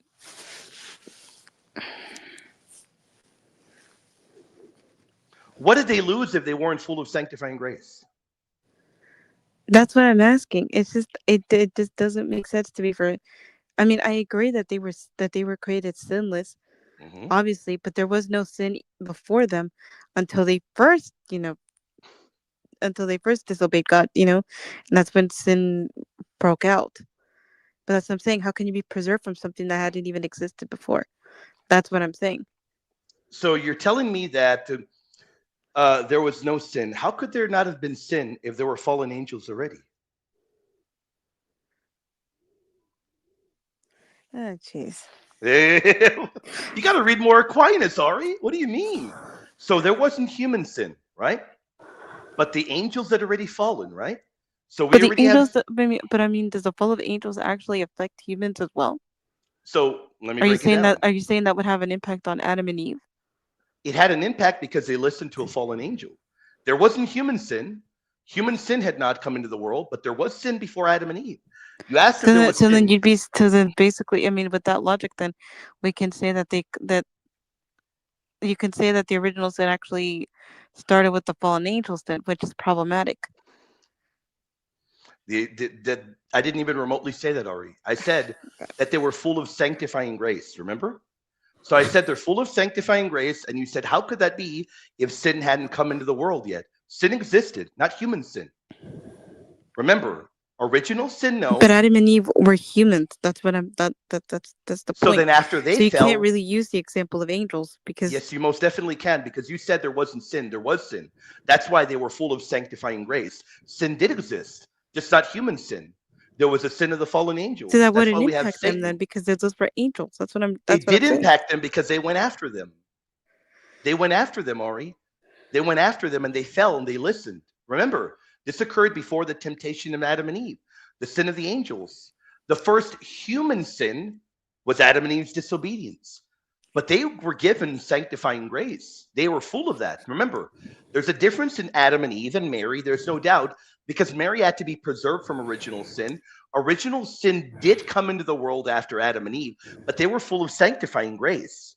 But even being full of sanctifying grace, they turned away from the Lord. They turned away. So there was already sin, just not human sin. And we know that because the serpent deceives them. The serpent's the devil, remember. The serpent isn't... You there? I hear a lot of feedback. Yeah, I hear you. Or is that still confusing? I hear you. Okay. Is your feedback on my end or what? I heard like a I don't know if it was me or something, like a slam or something. I don't know. Oh, I don't know. I hear you. I hear you there. It might have been in my end. I don't know. Okay. Okay, so is that clear or is that still confusing? I It mean, is still if it's still confusing for confusing, me, then but it's I mean, it's on my end. It's my fault. I need to figure out a better way to break it down. I'll figure out a better way to break it down for you. it's fine. I'll just ask my other question because I don't want Yeah, to go for it. Go for it. Go for it. go for it. In terms, so I've heard this argument, and I know you've heard this argument too. Ever. If Mary was preserved, and it's gonna drive you. I'm joking, Ari. How do I know? I can't read your mind. No, okay. If Mary was preserved from sin, and I know it's a stupid argument. If Mary was preserved from sin, she was full of grace again, like I said, before the Annunciation of the Yeah. angel Gabriel, which is what we believe in. Mhm. Now a lot of people say that a lot of people say that shouldn't it be logical? Mhm. Shouldn't it be logical for her parents to also be in a way sinless or Mhm. full of grace? Yeah, that was the error of Moises a little while ago because Oh, I didn't that listen to him. I got tired of listening to him, so I just looked yeah, on. that misunderstands how original sin what it is. And AB gave the answer right there. Original sin is the privation of something. He's right. Evil is a privation of good. It's not something itself. So it's not a substance. Remember that. So original sin, for instance, if you have two parents that have sexual relations, the belief is not that original sin is passed on through the sperm. That's not Catholic teaching. How is original sin passed on? It's passed on via generation. We're human, so naturally we're going to have original sin because we're human. That's how, because we're born mortal. Because of ever since the fall, it passes on in that way. It doesn't pass on via sperm, the way Moises thought a little while ago. So no, her parents didn't need to be um, sinless because Mary's sinlessness is from grace. It's not a matter um, of the parents also having to be preserved. It's just a matter of God through his Christ through his merits preserving his mother from all stain of original sin. It Yeah, doesn't necessarily entail her parents would have because to be that way. I can see where somebody might say like, okay, well, you know, Mary was sinless. Then she had Jesus. Jesus is sinless as well. So that's what people think. Like, so then, because we claim that Mary can't, because they think that we claim that obviously, like, Mary can't have. I mean, okay, I guess I should ask this. Do you think it would have mattered if Mary did have original sin In the sense of what? in the sense of, Oh, I think I know what you mean. You yeah, see, yeah, in the you gotta sense of phrase Christ? this better. I think I know what you mean. You mean the sense of would it have mattered in the sense of Christ getting original sin? Yeah, yeah, yeah, yeah, yeah. Okay, Because that is okay, what I hear people use that argument for okay. Mary's I parents as get you. well. Now that's not Catholic dogma. Okay. But hold on, it's not Catholic dogma, but some great saints taught that. Pope Leo believed that. But it's not bound up in the dogma. Um, and one could say, even though we don't believe Mother Mary ever did contract original sin, one could say that you know perhaps God could have prevented that from Christ. But it's logically it's not in the Catholic dogma. So at the end of the day, it's just something I really don't think about. A few fathers did say that they believed that Mary needed to remain without guilt, and one can hold that. In fact, Ari, you can hold that if you want. You can say, "Well, I think that's a better reasoning." You can hold that, and I wouldn't be able to tell you, "Well, no, you're wrong," because the church hasn't said either which way. And some great popes believe that that was the reason why Mary had no original sin, so that Christ would be sinless. That's a valid opinion to hold to. It's just not bound up in the dogma in 1854. Okay. Does that make Okay. sense? Yeah, I mean, you could that flat out answer tell made me. sense. Yeah, I mean, you can flat out tell. Well, the other one also does, Ari. I can guarantee you, all the audience understood it. Is this a very difficult? Yeah. It's difficult. It is a difficult thing. I'm going to be honest. The number one thing we've got to understand is original sin. That's the key. And I think now you understand it more. Remember, as AB said, this is the thing that people get tripped up on. Moises got tripped up on it as well. Just think of evil as a lacking, the privation of good. It isn't something itself or a substance. Once we know what original sin is, then it makes sense. Just remember this. You've heard Father and me say it a million times, Ari. Every time we talk about Mary being full of grace, every time, in fact, I want you to ask Father Tuesday, okay, Father, what does Mary being full of grace mean? And I'm not even going to tell him ahead of time. In fact, I will, I don't know, I'll do something silly. I'll sing whatever hymn you want me to sing, like a fool in Latin. I can guarantee you he's going to answer you and say, her being full of grace means that she does not have that privation of original holiness and justice. Guarantee you he's going to say that. Yeah, it's just Is it different? It is. They were full of sanctifying grace. Of course, it's different. And original sin had not entered the world because they were clearly at fault for that. But Mother Mary is full of grace. Does it mean that she is in full possession of original holiness and justice the way they were? It does. That's Catholic teaching. yeah. I mean that just first explanation was just really confusing, but Okay, but that did that there make more sense? this second one did. The second Okay, cool. explanation, but the Cool, second cool. question, that one helped. Okay, Yeah. cool deal. Awesome. At least I got one of my answers that I Okay. that I Okay. understood. Cool. Yeah. Did you have I know another it may one? be obvious for the audience, but I'm not there yet, obviously. No, that's so. okay. That's why we need to break down original sin more, and maybe I'll do that tomorrow evening. I'll do a show and I'll Yeah, break it because I down know more. people are like, "Come on, Ari," I'm just like, dude, like I'm trying. Freaking BB BB Lou is a hater, man. just After literally saying that he was one of my picks for becoming mods, he says, was he really? come on." He probably was. Remember, BB Lou was one of my options Oh for mods. Freaking hater, man. yeah. Literally every person that I wanted to be mod, they're all a bunch of haters, bro. Like, what the hell? I'm like, They here I love am you, Ari. vouching They for these love you. guys, They and love this you. is how I get treated. They love Damn, you. They love you. They love you. it must be rough being me. We all But yeah, love you. We all love anyways, other than that, I'm excited for your show about, the show that I recommended, which I'm not going to say yet, but I'm very excited for you to do the show. The one that we talked about earlier. Oh, yeah. I got Yeah, you. you know me. I'm going to geek out per Get me usual. those images, man. Get me the images of AB and the other debate so I can promote them later. Get me those Oh, images. do you need me to, do you have them? I don't. You disappear, or you never stick around. I kept asking you for them, but you weren't here. You Dude, left. I literally have sent it to you like 5,000 times before. Have How you do you really? keep losing those images? Are you dumb? Literally. I wish I had the Tim Tam head. I'd put it up right now if I had it. Yeah. Your head is full of tip tams, apparently. It I must be. wish, man. I wish, man. I love him, man. Let me Yeah. find him then. I'll find him and I'll promote him before we're done. But if not, I'll send him. I'll resend them to you right now. Okay, and I'll freaking put a star in it. I'll star it. Yeah, you better, Okay. or I'm about to kick your butt next time. Yeah, I'll All tell right. Bronco not to send you any more Vegemite in No, don't tell Diet him. Don't Coke or tell him. anything Don't like tell that. him. Don't tell him. Tell him. I'll Tell tell him him. to send me stuff instead. There you go. All right, get me the email. Send me the email. All right, sounds Okay, good. bye. Okay. So you say you'll probably do it Wednesday, right? No, Wednesday, for sure. It's either going to be Tuesday or Wednesday. No later. Okay.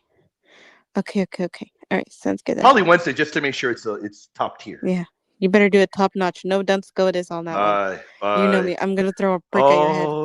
Bye. If you start bringing up blessed All dunce right. SCOTUS, I'm gonna fight you. Bye. All right. Who do we got? All right. Let's go here.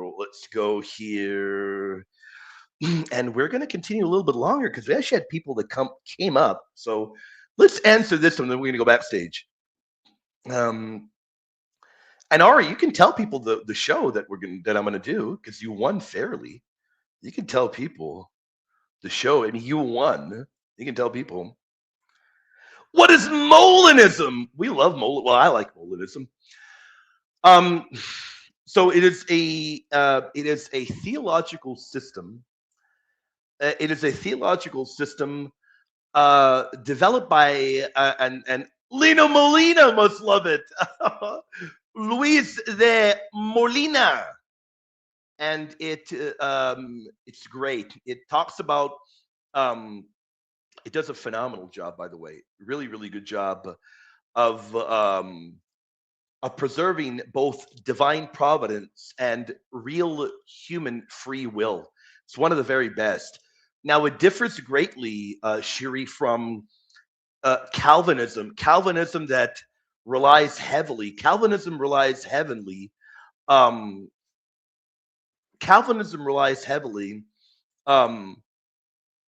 on divine determinism.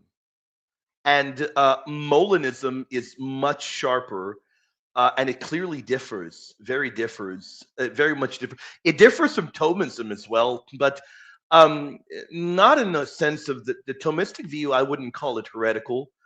I would just say the Thomistic view is more emphasized. It's heavier. How can I say it? Emphasizes, provides a deeper emphasis on God's efficacious grace, and that will be the primary explanation in Thomism for how God's will infallibly comes to pass. What you're going to find within Molinism is a very clear putting forth of middle knowledge. Now, what is middle knowledge? And maybe we need to do a whole show on Molinism. If we get a request for that, we'll do that next week. If we get a request to do a show on Molinism, we'll do it next week. What does Molinism mean by middle knowledge? Well, God knows what every free creature would freely choose in any possible kind of situation. That's what it emphasizes there. That's what it emphasizes. Wow!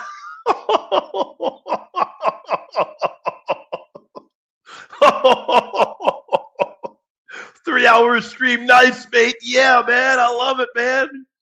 Over 3 hours. I didn't think I'd go this long, guys. I'm not gonna lie. I thought we're only gonna do like 2 hours, but then we started getting great questions in. Even Ari's is great. Now, Ari reminds me we got to talk about original sin. I love that, man. I can read your mind, Ari. What was it? His son would go. Oh no, it's not that one. Okay, I can't leak it, guys. Ari wants it to be a surprise. Ari wants it to be a surprise, so I can't leak it, guys. Yeah. All right, let's go backstage. Who do we got? We got Elena. Elena, is it okay to bring you up? I don't know if it's okay. I'll wait and see because Elena is next. I don't know if it's okay. I see we have 1, 2, 3, 4, 7 people. Wow. But Elena is next. Elena, is it okay to bring you up? And we'll bring you up if it is.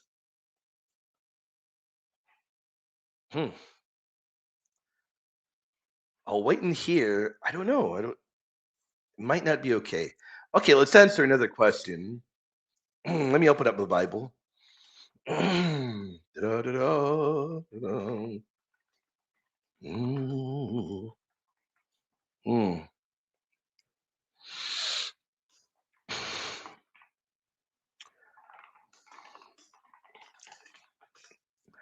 Okay, I don't hear anything. And maybe Elena's not there. Hopefully everything is okay. A tremendous one. Repent before too late. God bless you, my man. Thank you for the support, legend. Great question. Hermano. So did Jesus Christ carry a direct bloodline from King David? If so, was it through Mother Mary? Muchas gracias. So we can see that he without a doubt descends from David through his mother Mary. The archangel tells Mary that her son will receive the throne of her father David. That's in the Gospel of St. Luke chapter 1 verse 32. And remember, St. Paul says that Jesus was descended from David, katasarka.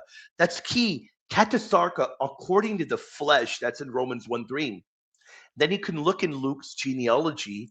And in Luke's genealogy, as understood by the early church fathers, brother, that is giving Mary's lineage. Now, even though Joseph is named, because genealogies were normally traced through the legal father, in Luke, Mary's lineage is given, and St. Luke says Jesus being the son, as was supposed, of Joseph and then of Heli. So Heli is Mother Mary's father, very clearly. Ancient Catholic tradition identifies Heli with Joachim. Heliokim, Mother Mary's father, that is Joachim. So there you have Heli, who is Joachim. If Heli, Mary, then Jesus, that would show you that Jesus got his Davidic blood through his mother Mary. And in the Gospel of St. Matthew, repent before too late. Don't tell you're kidding me. Look at the image he has, Ari. Look at the image, Ari. Look at the image. Oh, man, I'm red. Look at the image, man. Oh, look at the image, man. Oh, all right. So, oh my goodness. In the Gospel of Saint Matthew, you have the lineage traced to Joseph's legal royal line. That's through Solomon, and that establishes Jesus' legal right to the Davidic throne. Then Saint Luke's genealogy, brother, will trace the line through Nathan, another son of David. That gives Jesus his physical descent from David through our Immaculate Mother Mary. Great question. Elena left. Weird. Weird. We're gonna try and bring her up. I hope everything is okay. Yeah.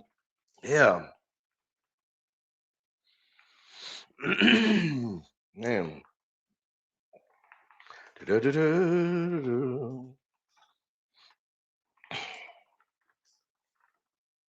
Hold on.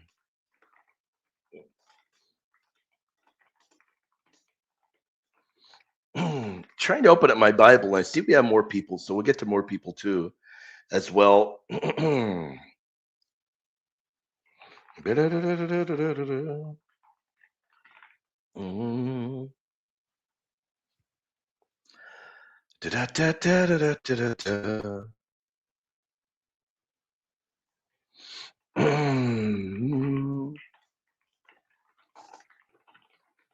Okay, we got our Bibles open. Let me see who else we have back here. Ari emailed me the flyers. Let me bring that up.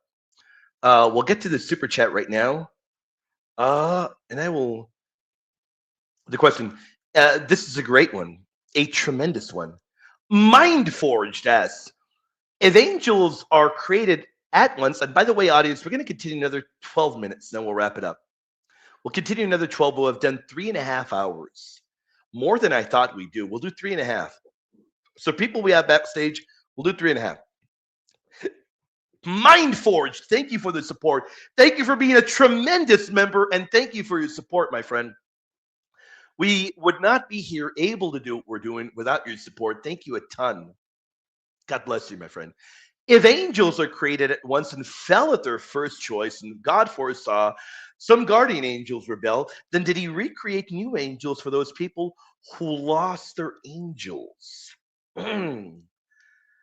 So the answer is no. The answer is no. All angels were created at once, not over time, and that was before the material world. That was before the material world was created. So that's a great question. It's a very, very good one. And so when did the fall occur of the angels? It happened before the human fall. That's why I was telling Ari earlier that angelic sin was a real one. It was a real one indeed. So the Bible shows you, and early church history shows you, they did undergo a test. The faithful angels were confirmed in grace, and the fallen angels became demons. But their choice is an irrevocable one. Because remember, this happened one time. Remember that angelic knowledge is different from human knowledge. Angelic knowledge and will are different from ours. So the other thing is, God didn't create replacement guardian angels after the fall. He eternally knew which angels would remain faithful, and he created the exact number needed to accomplish his plan. He created the exact number needed to accomplish his plan. That is exactly Catholic teaching. He eternally knew in the divine mind, as Scotus and as Aquinas and the Eastern tradition, the Latin and all the traditions show, he knew which ones would remain faithful and which ones wouldn't. So there's no human that would lose a guardian angel because of the rebellion. And tomorrow, your angel is not going to abandon you, and you needing a new guardian angel. That is not going to occur. You got your guardian angel with you. Thank you, Jesus. You've got your guardian angel with you. So no human will lose their guardian angel tomorrow. There won't be a rebellion to where you're going to lose your guardian angel. God assigned faithful angels. That was done according to his eternal decree. Eternal decree. So holy angels cannot fall, and demons cannot repent either. So that's another one too. I know you didn't ask that one, my friend, but that is another one as well. Holy angels cannot fall, but demons cannot repent either. So think about this. The number of angels is fixed until the second coming and beyond. So there's not going to be any new angels that are created. That's why when you hear, I know a lot of people theologians and scholars, they tend to say, "Oh man, I hate hearing that. I hate hearing that." And, when a wonderful person passes away, they say, "Well, heaven has gained a new angel." Well, if you can say that if you mean heaven has gained a new messenger that can intercede for you, in heaven in that way, but not literally part of the rank of angels. The number of angels is fixed already. So that's an important point that we need to put forth. And that tends to be a little bit of a misconception. But hopefully that was helpful. Hopefully we were able to give you a helpful answer on that particular point. The Lord bless you. God bless you, my friend. And I try to make it a point. I do make it a point to answer every super chat. If you are supporting ministry, my goal is to go above and beyond to make sure that you get a rock solid answer. Please let me know if that was helpful. Please let me know. And the Lord bless you, my friend. Thank you for your support. Was that a good answer, audience? Was that okay? Was that a good answer? I want to promote 2 debates that are occurring. And sadly, I don't remember is mine on the 18th? I know the tremendous brother Abe's is on the 12th of August. And I was going to promote, I guess I didn't get the other one. She didn't send the other one, right? Didn't send the one of Alex. I guess Alex is not debating after all. Okay, I guess maybe that one might have been moved. Maybe that one was moved. Fantastic. There you go, man. I love it, man. I love it. Glad it was helping. And audience, as we round off this show, I don't want to leave myself as I'm not the main event in any world. So I'm going to announce mine first and briefly. Really, the main one is AB. He's the one I want to promote. But I'm going to promote this because let's promote this. It'll be, there's a date, August 18th, Tuesday, August 18th. Hosted by Ari, who doesn't have big biceps, has beautiful flowing hair. That'll be a ton of fun. Does James 2 refute faith alone? I can't wait for that. But I'm not the main event. The main event is the man, the myth, the man, the myth, the man, the myth, the man, the myth, the man, the myth, the legend himself, AB. And I can't wait for that. The day after my baby girl's birthday, I'll be having a lot of sugar-free cake. And I'll be ready to watch that debate. And I'll be ready to watch it live. Are you all going to join us, familia? I'll be with Gary. We're going to watch it. We're going to host a debate party. In fact, it'll be on a Tuesday night. Oh, no. No, Tuesday night, Mariology. Oh, no, wait a minute. That's Wednesday. Wednesday night. Oh, no, my daughter's birthday is on a Tuesday night, Mariology. Oh, no. Gonna have to end your birthday party early, baby. I love it, man. We're gonna have a great time. Let's wrap it up now, audience. AB is a legend. He's tremendous. We love him dearly. Shout out to you, AB, the man himself, man. The reason why they were able to fall is because God does not coerce love. Let me read it again.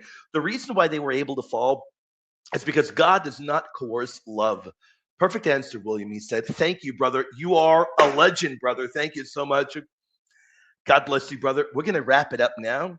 We're going to say a prayer. We're going to say an Our Father, a Hail Mary, and then we're going to say a Michael the Archangel prayer as well. We're going to say, let's say them both. We want to pray for everybody affected tonight. I want to pray for all of you. Are you going through a dry spell? Maybe you're going through a dry spell. Maybe you need prayer. Maybe you feel you need Jesus right now more than ever, more than any other time. The month of August is a month of great spiritual warfare, so we want to pray for all of you all. And I want to say I love you all dearly as well as we prepare to close the doors. Let's begin with an Our Father, a Hail Mary. Let's close it out with the wonderful St. Michael the Archangel prayer. In the name of the Father, Son, and the Holy Spirit. Amen. Our Father who art in heaven, hallowed be thy name, thy kingdom come. Thy will be done on earth as it is in heaven. Give us this day our daily bread, and forgive us our trespasses, as we forgive those who trespass against us. Lead us not into temptation, but deliver us from evil. Amen. Hail Mary, full of grace, the Lord is with thee. Blessed art thou among women, blessed is the fruit of thy womb, Jesus.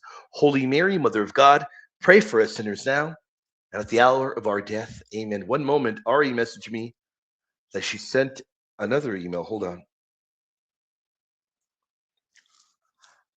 on. Did she send another one? Where is it? Weird. Let me see it. Let me see. Let me see, Ari. Let me see, Ari. There it is. Is the date on this one, Ari? Yeah, we'll pump Ari, anything you do, we'll pump it, man. We'll pump it because you're a Nestorian heretic. You're a Nestorian heretic. August 28th, man, on Ari's channel. She's cooking up some good stuff, man. That one as well will be there. Sola Scriptura Biblical. She's cooking up some good stuff. She's cooking it up. She's not only cooking up some beef stew and some Mexican tacos. She's cooking all this up, you know.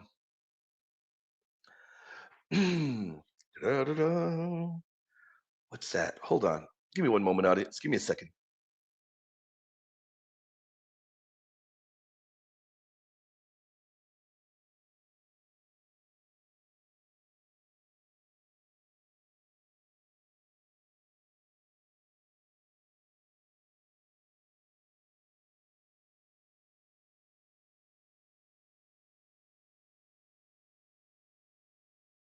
We are back. I had to move this thing and I didn't want to make a big old loud noise. I had to move. Yeah, she has some create content. What does that mean? They keep it forever. Oh, I barely noticed. We got another question that came in. We got another one from Mindforged with a tremendous one right before the St. Michael the Archangel prayer. God bless you for your support, my friend. And let me put, for some reason, I forgot to put heart on the super chats. Forgive me if I forgot to. The Lord bless you.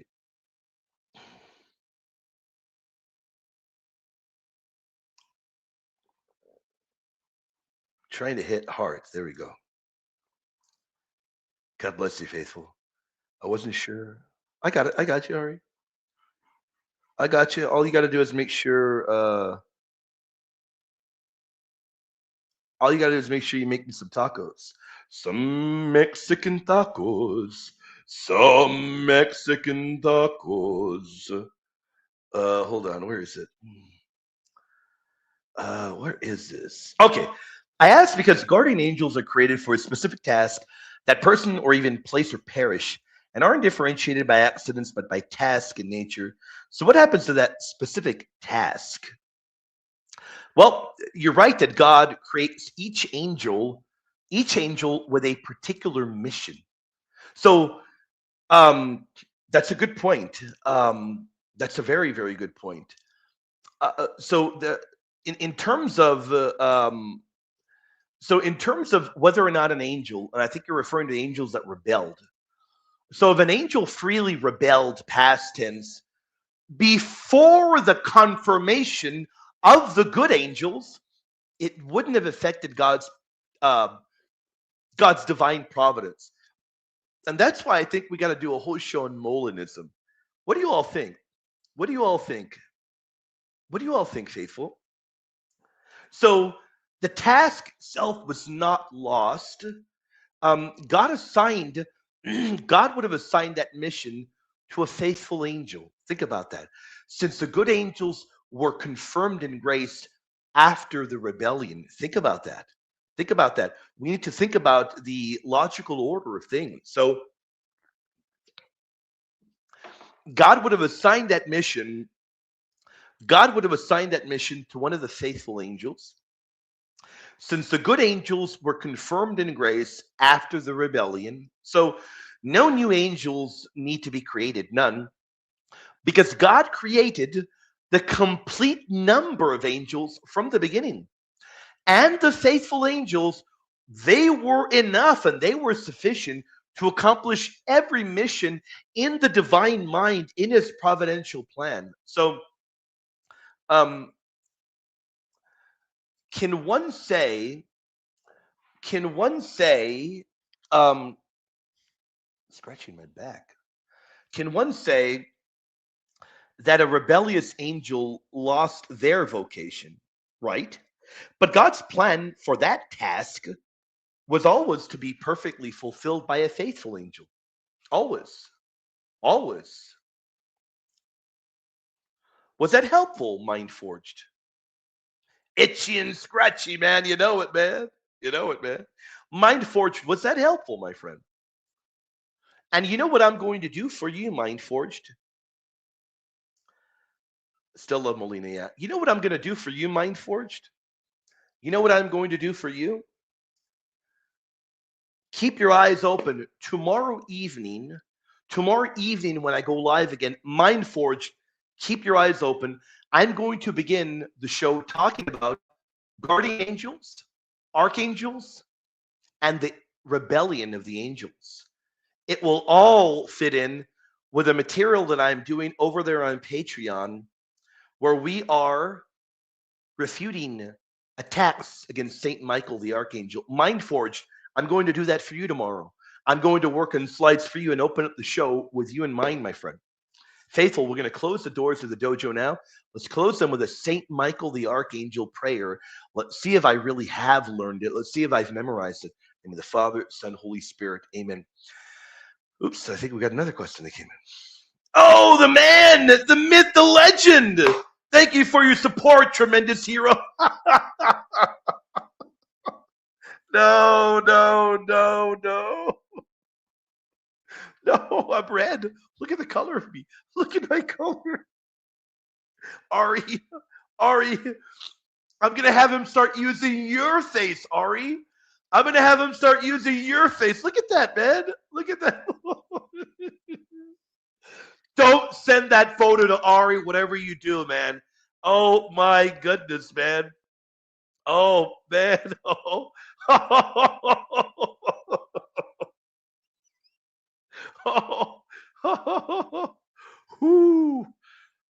Oh, my goodness. Oh, God bless you, Brock. I love you, my friend. Thank you for the support, legend. We wouldn't be able to do what we do here without your support, my friend. And I want to call out who got gifted memberships. Who got gifted? Fercho Isandra, Christ is King, Blue Collar Logic 22, Justice Law 7332, JP Fleazon, Eth says 121, Zigo Mentality, Aldrich Xavier 9111, Anagomi 100, and Randall Cedeno II. All God gifted memberships. Do not forget to say thank you to the tremendous brother Bronca. We love him dearly. Biceps Bronca is what he's known as. I love you, brother. Thank you for your support, my friend. And all of you all are beyond amazing. Bronca, please let me know if you love the Purgatory episode. Let me know, my friend. Please let me know. I'm going to be up at least 3 more hours, faithful. Let's see if I didn't get derailed and I remember the prayer, because that really did hit me. That made me laugh so hard that I might have forgotten the Michael the Archangel prayer. Let's do this. In the Father, Son, Holy Spirit. Saint Michael the Archangel, defend us in battle. Be our defense against the wickedness and snares of the devil. May God rebuke him, we humbly pray. And do thou, O Prince of the heavenly host, by the power of God, cast into hell Satan and all the evil spirits who prowl about the world, seeking the ruin of souls. Amen. In the name of the Father, and of the Son, and of the Holy Spirit. Amen. Faithful, we have an incredible radio show planned for you tomorrow, an incredible evening show. We've got jam-packed theology here, including tons of debates coming your way. You're not going to want to go anywhere, faithful. You want to stick around. And if you haven't checked this out on patreon.com, please consider doing so. I love you all, and I can't wait to see you all in the morning. We got a great show planned. And it's the month of Mary. It's the month of Mary. Expect a lot of heavy Mary material coming your way. Queen of Heaven, Immaculate Conception, Bodily Assumption. You guys rock. You guys are tremendous. Love you dearly, faithful.